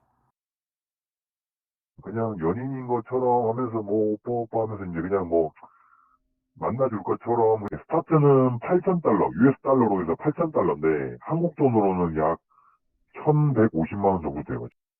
경찰은 앞으로 불법 구인 광고 게시자의 계좌와 IP 등을 추적하고 광고 글을 삭제하지 않은 사이트 운영자에 대해서도 방조죄 적용을 검토할 방침입니다. YTN 표정호입니다. 캄보디아 납치 감금 사태와 관련해서 양국의 치안 수뇌부가 회담을 갖고 해법 마련에 나섰습니다. 여전히 최소 1,000명 넘는 우리 국민이 범죄단지에 남겨진 것으로 알려진 가운데 경찰은 자체 재외국민 전담 TF를 출범하고 납치나 감금 신고에 적극 대응하기로 했습니다. 부장원 기자입니다. 유재선 경찰청장 직무대행이 찌어뽀우 캄보디아 경찰청 차장과 양자 회담을 가졌습니다. 당초 오는 23일 만나기로 했었지만 캄보디아 사태의 파장이 커지며 일정을 앞당겼습니다. 1시간가량 이어진 회담에서 양측은 양국 정부가 합의한 합동대응 TF의 운영 방안을 중점적으로 논의했습니다. 우선 한국인 관련 범죄 대응을 위해서는 무엇보다 현지 경찰의 적극적인 협조가 급선무인 만큼 24시간 핫라인을 가동하기로 했고 세부적인 범죄 단속과 공동조사 방안도 논의를 시작하기로 했습니다. 앞서 정부 간 협상에서는 빠졌던 코리안 데스크 설치 문제도 다시 의제에 올랐습니다.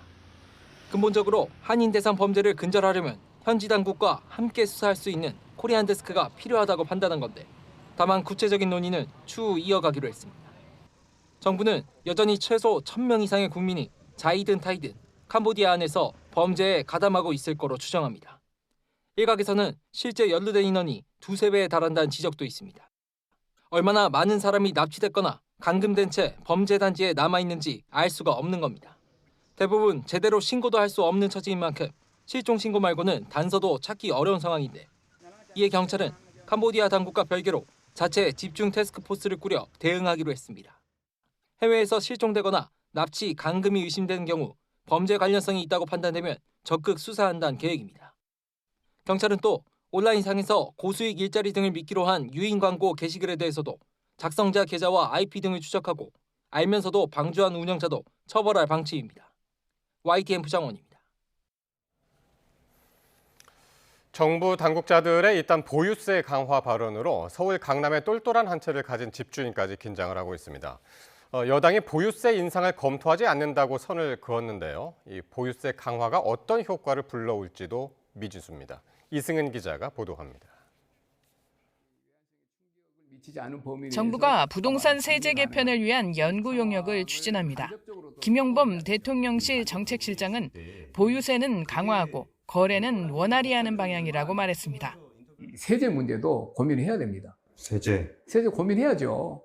이 보유세가 낮은 거는 분명한 사실이고 취득, 보유, 양도 이런 이 3대 이런 측면에서 지방세까지 포함해서 진지하게 고민해야 돼요. 이어 구윤철 부총리도 보유세는 납세자의 부담 능력에 맞게 과세를 해야 한다는 원칙인 응능 부담의 원칙에 해당한다고 말했습니다. 그러면서 보유세는 낮고 양도세는 높다 보니 집을 들고 있는데 부담이 크면 집을 팔 것이라고 말했습니다.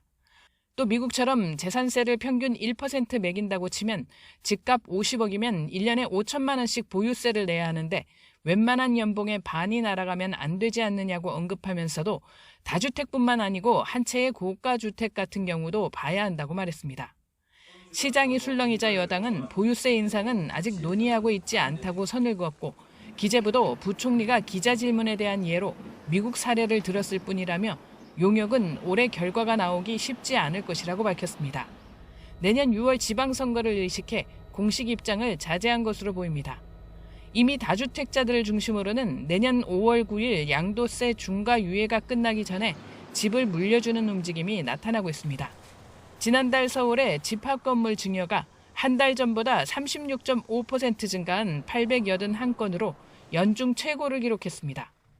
가격이 계속 상승할 것으로 기대되는 지역에 있는 물건들을 향후의 상속에 대비해서 조금 저렴할 때 미리 증여를 한다는 개념으로 움직이고 있는 것으로 보이는 게 주로 그런 것들에 대한 질문들이 보유세 자체보다는 조금 더 많은 편입니다.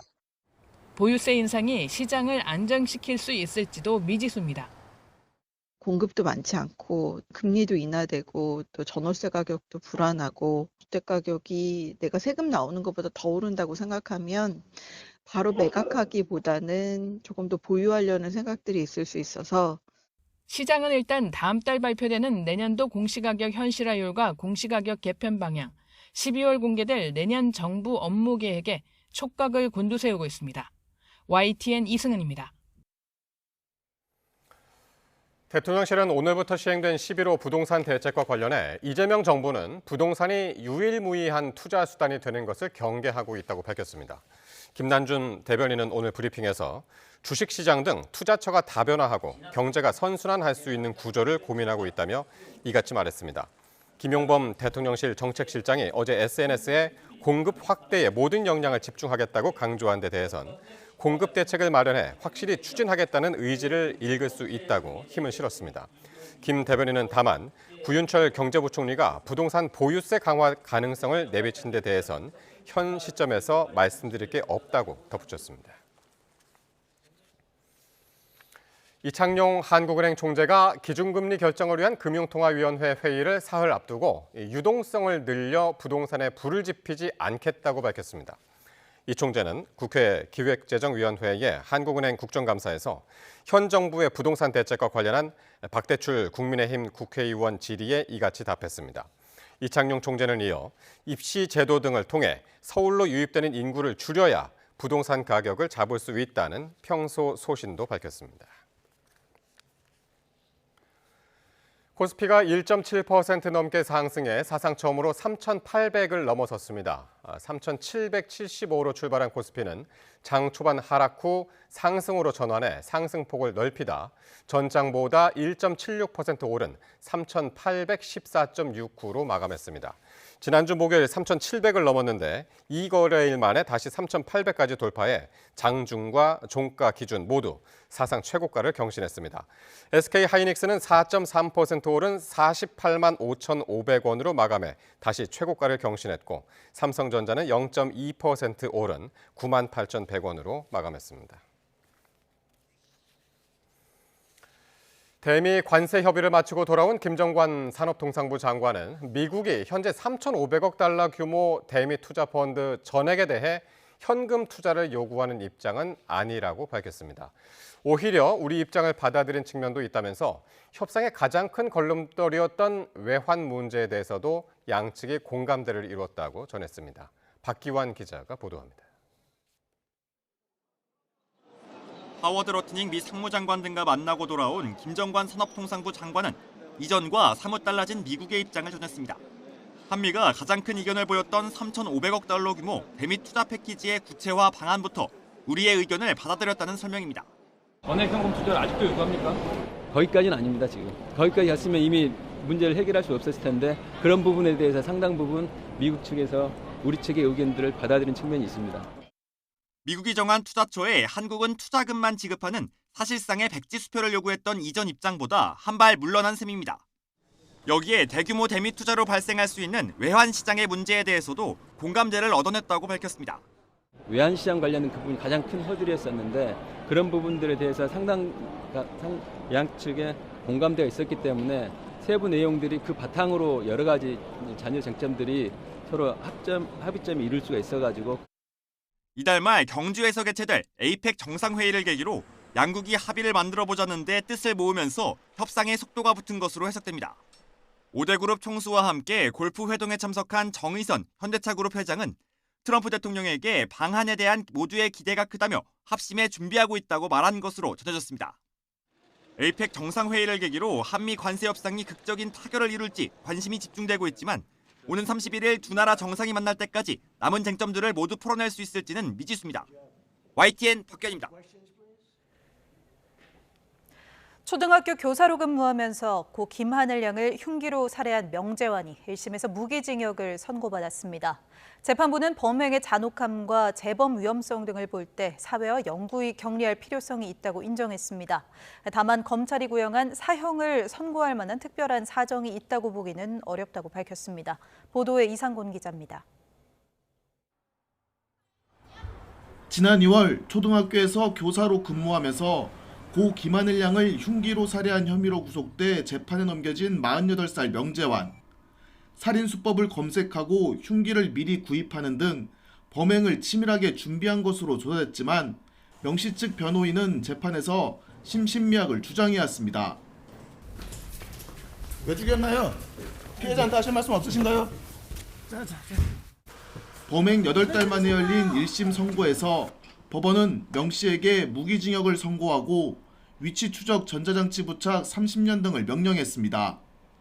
재판부는 피고인이 학교에서 피해 아동을 보호해야 할 지위에 있었음에도 잔혹한 사건을 저질러 죄질이 극도로 나쁘고 직업과 경력을 고려할 때 책임은 더욱 무겁다고 밝혔습니다. 이어 비인간적이고 비극적 범죄가 다시는 일어나지 않도록 사회적으로 알릴 필요성이 큰 점과 재범 위험성이 높은 점 등을 볼 때 사회로부터 영구히 격리해야 할 사정이 인정된다고 강조했습니다. 다만 피고인이 정신질환을 가장했을 가능성이 낮고 교화 가능성이 전혀 없다고 단정할 수 없는 점 등을 볼 때 생명을 박탈하는 사형 선고가 정당화될 수 있는 특별한 사정이 있다고 보기 어렵다고 말했습니다. 재판부는 피고인 측의 심신미약 주장을 받아들이지 않았습니다. 명 씨에게 정신질환이 있었다 하더라도 범행 당시 사물 변별 능력이나 행위 통제 능력이 결여되거나 감소된 상태는 아니었다고 판단했습니다. 명 씨는 마스크를 쓰고 법정에 들어와 선고 내내 별다른 표정 변화를 보이지 않았습니다. 엄벌을 탄원해온 유족은 오열했고 사형이 선고되지 않은 점에 아쉬움을 드러냈습니다. 이틀 뒤가 하늘이 생일이라고 합니다. 이런 결과를 안고 아버지가 하늘이를 보기가 너무 어렵다라고 얘기하셨던 게 참 마음에 아픈 것 같습니다. 검찰은 판결문을 확인한 뒤 항소 여부를 결정할 계획이라고 밝혔습니다. YTN 이상군입니다. 경기 안산 단원경찰서는 10대 딸을 살해한 혐의를 받는 40대 남성 A씨가 평소 학업과 행동 등의 문제로 딸과 갈등을 겪어왔다는 취지로 진술했다고 밝혔습니다. A씨는 어제 저녁 6시 50분쯤 경기 안산시 원곡동에 있는 아파트에서 둔기를 휘둘러 10대 딸을 살해한 혐의를 받습니다. 경찰 조사 결과 A씨는 범행 당시 술이나 약물에 취한 상태는 아니었고 정신질환 역시 없는 것으로 파악됐습니다. 경기 오산시 상가주택에서 난 화재로 자신의 생후 2개월 아기를 대피시키고 뒤늦게 탈출하려던 산모가 숨졌습니다. 불은 라이터 등을 이용해 벌레를 잡으려던 다른 거주자에 의해 시작된 것으로 확인됐습니다. 유서현 기자가 보도합니다. 원룸 안이 새까맣게 타 형체를 알아보기 어렵습니다. 경기 오산시 궐동에 있는 상가주택에서 불이 난 건 새벽 5시 반쯤입니다. 새벽 예기치 못한 화재로 자신의 생후 2개월 아기를 대피시키고 뒤늦게 몸을 피하려 하던 30대 산모가 끝내 숨졌습니다. 아기를 옆 건물 주민에게 건네고 남편을 따라 창문으로 건너가려다 추락하는 변을 당했습니다. 불은 2층에 살던 20대 여성이 라이터와 스프레이 파스를 이용해 마치 화염 방사기처럼 불을 뿜어 바퀴벌레를 잡으려다 시작된 거로 드러났습니다. 경찰은 이 여성을 중실화와 과실치사 혐의로 조사 중입니다. 커다란 화물차 앞부분이 완전히 찌그러졌습니다. 경기 안산시 평택 시흥고속도로 평택 방향 남안산 나들목 부근에서 화물차와 승용차 등 차량 5대가 부딪혔습니다. 이 사고로 화물차 운전자인 50대 남성 A씨가 숨졌고 트럭과 승용차 운전자 2명이 다쳤습니다. 또 한때 도로가 통제되면서 극심한 정체가 빚어졌습니다. 경찰은 A씨가 몰던 25톤짜리 화물차가 앞서가던 트럭과 탱크로리를 들이받으며 사고가 시작된 거로 보고 있습니다. 서울 쌍문동에서는 폐 건물에서 불이 났습니다. 불은 40여 분 만에 꺼졌지만 건물에 있던 50대 남성이 온몸에 3도 화상을 입고 병원에 옮겨졌습니다. 노숙 추정으로만 알고 있거든요. 그냥 폐건물에서 노숙하는. 소방과 경찰은 방화 혐의점은 없다고 보고 정확한 화재의 원인을 조사 중입니다. YTN 유서연입니다. 최상병 특검이 이종섭 전 국방부 장관 등 주요 피의자 5명에 대해 구속영장을 청구했습니다. 특검은 최상병 순직 사건 수사에 대한 조직적 개입이 있었다고 판단했습니다. 권준수 기자의 보도입니다. 한동안 소환 조사에 집중해온 최상병 특검이 최대 수사기간 종료를 한 달을 앞두고 수사 외압 의혹의 핵심 인물 이종섭 전 국방부 장관 신병 확보에 나섰습니다. 지난달 23일을 시작으로 5차례 불러 조사한 끝에 칼을 뽑아든 겁니다. 작전 중 순직한 해병의 사망 원인을 밝히고자 한 해병대 수사단의 정당한 업무 행위에 대하여 국방부 장관 및 국방부 관계자들, 군 관계자들이 조직적으로 개입하여 이 전 장관은 재작년 7월 윤석열 전 대통령과 소통하며 해병대 수사단의 초동조사 결과가 경찰에 이첩되지 않도록 개입했다는 의혹에 연루돼 있습니다. 외압 의혹이 허구라는 내용의 허위 공문서를 만들어 행사한 혐의도 함께 적용됐습니다. 특검은 박진희 전 군사보좌관과 유재은 전 법무관리관, 김동혁 전 검찰단장, 김계환 전 해병대 사령관에 대해서도 동시에 구속영장을 청구했습니다. 박 전 보좌관과 유 전 관리관은 수사선상에 오른 임성근 전 사단장 등을 혐의자에서 빼도록 사건을 축소한 의혹을 받고 김 전 단장은 박정훈 해병대 수사단장에게 항명 혐의를 씌워 수사하고 재판에 넘기는 과정을 지휘한 인물로 지목돼 왔습니다. 김 전 사령관은 박 단장과 관련해 국정감사와 재판에서 거짓 증언한 혐의 등을 받습니다. 이 전 장관이 수사 외압의 전 과정을 주도했고 다른 피의자들이 이처럼 개별 단계에 관여했다는 게 특검의 판단입니다. 특검은 이례적인 무더기 구속영장 청구의 배경도 설명했습니다. 이 전 장관 등이 언론을 통해 입장을 밝히면 다른 피의자들이 진술을 맞추는 상황이 이어져 왔다며 이 같은 위험을 차단한 상태에서 조사를 벌일 필요가 있다는 겁니다. 최상병 특검은 의혹의 정점 윤 전 대통령에게도 오는 23일 소환을 통보한 상황. 이 전 장관 등에 대한 구속영장 심사도 같은 날 진행되는데 신병 확보의 성패는 이어질 특검 수사에도 큰 영향을 줄 전망입니다. YTN 권준수입니다. 최상병 특검은 구명 로비 의혹 중심에 있는 이종호 씨와 임성근 전 사단장의 친분 관계를 뒷받침할 증언을 복수 인물로부터 확보했습니다. 이 씨 측이 배우 박성웅 씨와 찍은 사진까지 공개하면서 의혹을 부인했는데 박 씨는 다른 이야기를 했습니다. 우정훈 기자입니다. 블랙펄 인베스트먼트 전 대표 이종호 씨가 배우 박성웅 씨와 어깨동무를 한 채 활짝 웃고 있습니다. 지난 2022년 7월 30일에 촬영된 것으로 이 씨 측은 임성근 전 사단장이 없다며 두 사람이 만났다는 의혹을 부인하는 차원에서 사진을 공개했습니다. 당사자인 임 전 사단장도 최근 국회에 나와 이 씨와 배우 박성웅 씨를 모른다는 입장을 고수했습니다. 저는 아직도 이종호 씨를 만난 적이 없습니다. 그리고 이종호 씨를 만나지도 않았는데 어떻게 그 배우하고 제가 만날 수가 있겠습니까? 사진이 공개되면서 일단 이종호 씨와 박성웅 씨 친분은 확인됐는데 박 씨는 특검 참고인 조사에서 이 씨와 다른 진술을 했습니다. 이 씨 소개로 임 전 사단장을 만나 함께 식사했다고 말한 겁니다.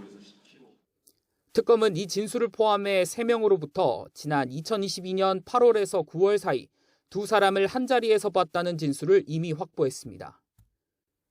이들이 방문했다는 술집 관계자는 임 전 사단장 사진을 보여주며 이 사람이 맞느냐는 특검 질문에 맞는 것 같다라고 진술한 거로 파악됐습니다. 술자리에 동석한 다른 인물도 특검 조사에서 임 전 사단장이 있었고 만담을 주선한 이 전 대표가 임 전 사단장을 장군으로 부르는 걸 들었다고 말한 거로 전해졌습니다. 임 전 사단장과 이 씨는 여전히 만남을 부인하는 가운데 특검은 두 사람이 최상병 순직 사건이 발생하기 전부터 만났다는 증언들을 구명 로비 의혹 규명의 스모킹건으로 보고 수사력을 집중하고 있습니다.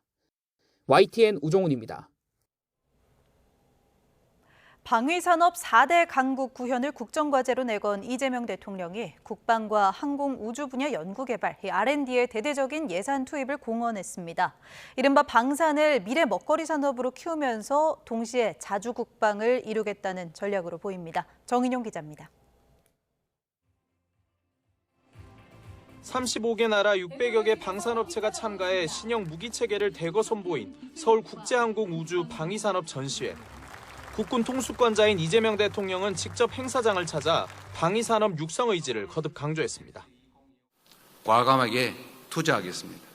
2030년까지 국방 R&D 그리고 항공우주 R&D에 예상을 뛰어넘는 대대적인 예산을 투입해서 국방 핵심 기술 확보와 독자적인 우주 개발 역량을 갖추기 위해 범정부 차원에서 힘을 쏟겠다는 겁니다. 민간이 보유한 혁신 기술과 장비가 군에 신속히 쓰이도록 패스트트랙 제도를 도입하고 기업들이 상생하는 생태계를 조성하기 위해 진입 장벽 또한 대폭 낮추겠다고 약속했습니다. 능력과 기술이 있으면 누구나 대한민국 방위산업 발전에 직접 참여할 기회를 가질 수 있게 하겠습니다. 전시회 관람을 마친 뒤엔 업계 관계자들과 방위산업 발전 방안을 논의했습니다. 이 대통령은 지난 7월에 이어 두 번째 진행한 토론회에서 무기 국산화 등을 통한 자주국방 실현 구상을 언급했습니다. 자주국방을 해결하지 못하고 국방을 어딘가에 의존해야 된다고 하는 생각을 하는 국민들이 일부라도 있다는 사실이 좀 납득하기가 어렵습니다. 방위산업을 국가안보의 기둥이자 미래 먹거리로 보고 전략산업으로 키우겠다는 생각과 맥이 닿아 있다는 분석이 나왔습니다. 실제로 이 대통령은 대통령실 최고위 참모인 강훈식 비서실장을 특사로 임명해 유럽 방산 세일즈에 투입하기도 했습니다. 단순히 무기 수출을 넘어 든든한 안보 파트너라는 새로운 가치를 협력국에 제시하겠다는 전략이 고려된 걸로 풀이됩니다. 대통령실은 이번 주를 방위산업 주간으로 정하고 정부의 방산 육성 의지를 대내외에 강조할 계획입니다. YTN 정인용입니다. 쓰레기 분리배출 단속이 강화돼 과태료 폭탄이 부과되고 있다는 가짜뉴스가 퍼져 주의가 요구됩니다. 최근 유튜브에는 라면이나 과자 봉지를 종량제 봉투에 버려 과태료 수십만 원을 부과받았다거나 두부 용기를 제대로 씻지 않고 버리면 과태료가 나온다는 등의 주장이 제기됐습니다. 하지만 기후에너지환경부는 이 같은 유튜브의 내용이 사실이 아니라고 밝혔습니다. 김치와 태권도처럼 우리나라가 종주국인 콘텐츠가 있습니다. 바로 웹툰인데요. 서울 잠실 일대에서 모바일 속에서만 보던 웹툰을 체험하며 즐길 수 있는 축제가 열리고 있습니다. 이광현 기자가 보도합니다. 평소엔 스케이트 인파가 넘치는 아이스링크에 W부터 N까지 웹툰이란 알파벳으로 꾸민 전시관이 들어섰습니다. 우리 웹툰의 시초부터 현재, 미래까지 연대기를 펼쳐놓은 공간에서 모바일에서 튀어나온 웹툰을 체험할 수 있어 평일 오전에도 붐볐습니다. 교수님한테 수업으로만 들어오던 연대기를 좀 이렇게 일목요연하게 정리해서 전시 팝업으로 해주시니까 뭔가 더 확실히 이해되는 것 같고 뭔가 감회가 새로운 것 같아요. 웹툰 종주국인 대한민국의 위상을 알리기 위해 지난해 서울 성수동에서 출발한 축제입니다. 드라마라든지 영화, 애니메이션까지 2차 콘텐츠로도 활발히 만들어지고 있는 차세대 핵심 장르라고 생각합니다. 저희가 이번 웹툰 페스티벌에서 300여 개의 작품을 직접 대중들에게 소개를 하는데 화면 밖에서 직접 콘텐츠를 즐기고 또 누적 조회수 20억 회를 넘기며 영화로도 제작된 전지적 독자 시점부터 마루는 강쥐까지 인기 웹툰의 세계관을 녹인 상품들은 물론 대중과 직접 소통하는 토크 콘서트를 비롯한 무대들도 쇼핑몰이나 영화관 곳곳에서 만날 수 있습니다. 통상적으로 개발사가 어떤 웹소설이나 웹툰 같은 경우를 내보일 때는 좀 게임의 마케팅 요소로 많이 내보내는 경우가 많은데 저희 팀은 좀 소설이나 이게 하나의 작품으로 좀 인정받고 싶다라는 그런 마음을 늘 가지고 있었기 때문에 K 콘텐츠의 원천 IP로 급부상하고 있는 한국 웹툰 산업의 경쟁력을 한눈에 볼 수 있는 이 축제는 관람료 없이 이번 주 내내 진행됩니다. YTN 이광현입니다. 다카이치 사나의 자민당 총재가 첫 여성 일본 총리가 될 걸로 확실시됩니다. 자민당과 제2야당 일본 유신회가 연립정권 수립에 공식 합의했습니다. 보도에 한상옥 기자입니다. 일본에서 첫 여성 총리가 나오게 됐습니다. 집권 자민당과 제2야당 일본 유신회가 서명식을 열고 연립정권 수립에 공식 합의했습니다. 이로써 다카이치 사나의 자민당 총재가 첫 여성 일본 총리가 될 것이 확실시됩니다. 日本経済を強くしていく、そしてまた日本の国の形を未来の世代に責任を持てる、そういう形に変えていく、その取り組みを一緒にできることをとても楽しみにいたしております。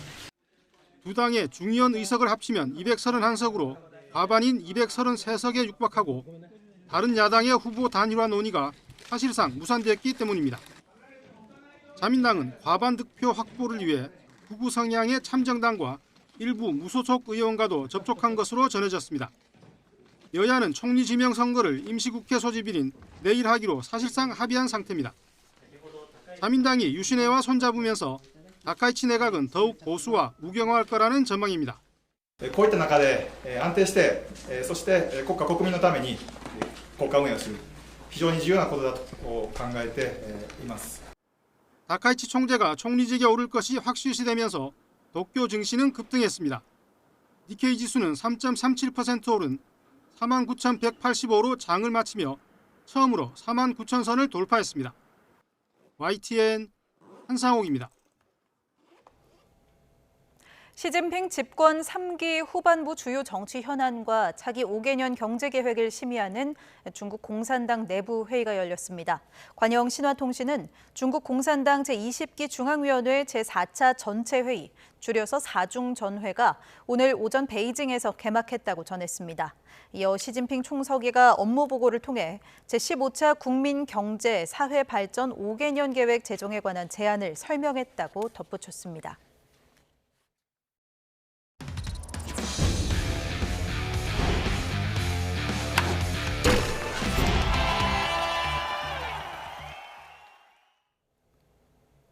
삼성과 한화가 1승 1패로 맞선 가운데 플레이오프의 분수령이 될 두 팀의 플레이오프 3차전이 내일 열립니다. 믿었던 폰세와 와이스의 마무리 김서현까지 난타당한 한화의 고민이 깊은데요. 맏형 류현진의 어깨는 더 무거워졌습니다. 허재원 기자가 보도합니다. 이번 플레이오프는 삼성의 창과 한화의 방패 싸움으로 예상됐습니다. 하지만 막상 뚜껑을 열자 한화의 방패는 힘없이 뚫리고 있습니다. 정규리그 다승과 평균 자책점 등 4관왕을 차지한 한화 에이스 폰세가 1차전에서 6점을 내준 데 이어 2차전에서는 16승 투수 와이스가 4이닝 5실점으로 무너졌습니다. 마무리 김서현도 석점이나 앞서는 여유로운 상황에 등판했음에도 솔로 홈런을 포함해 2점을 내준 뒤 강판당하고 말았습니다. 그렇기 때문에 야구가 어렵다고 이야기하는 것 같습니다. 또 믿고 기다리면은 다음 경기에서 잘 던져줄 거라고 생각합니다.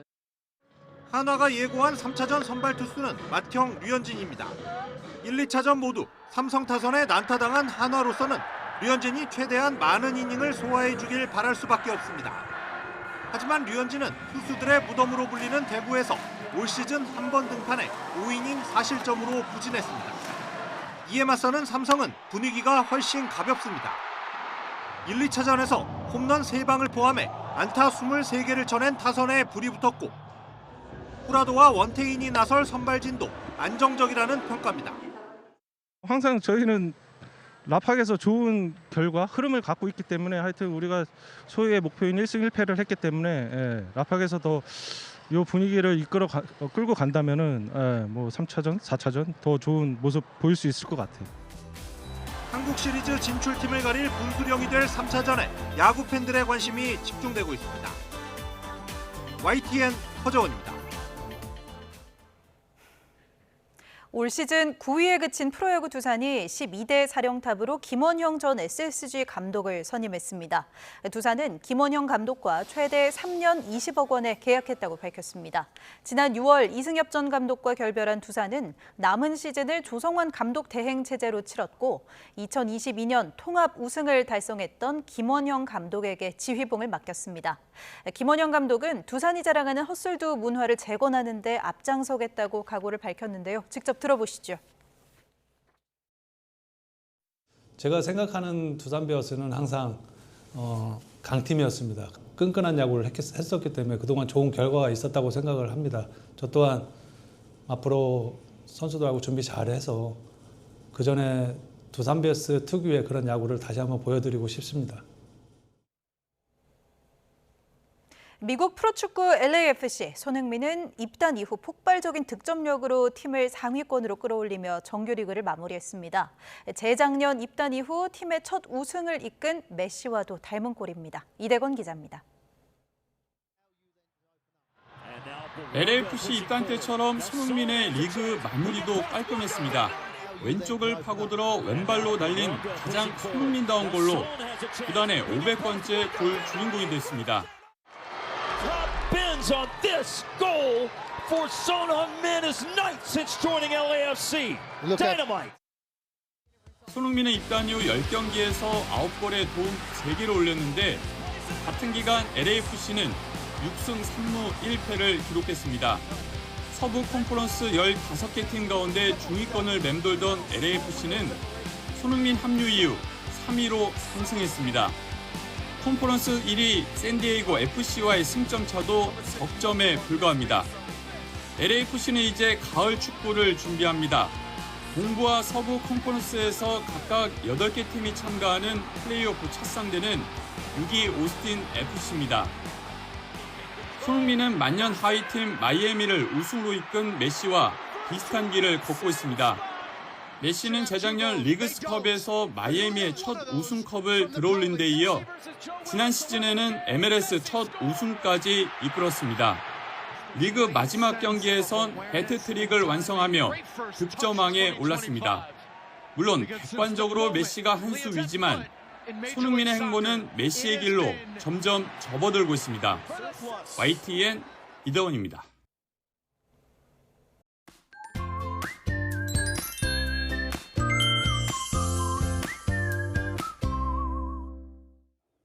때이른 가을 추위가 찾아왔습니다. 내일은 오늘보다 기온이 더 내려가겠는데요. 내일 서울 아침 기온은 4도로 올가을 들어서 가장 낮겠고요. 낮에도 찬바람이 불며 종일 쌀쌀하겠습니다.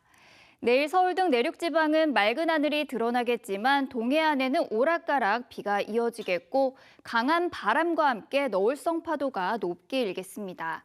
또 일부 내륙과 산간에는 서리가 내리거나 얼음이 얼 가능성도 있으니까요. 농작물 피해 없도록 대비하셔야겠습니다.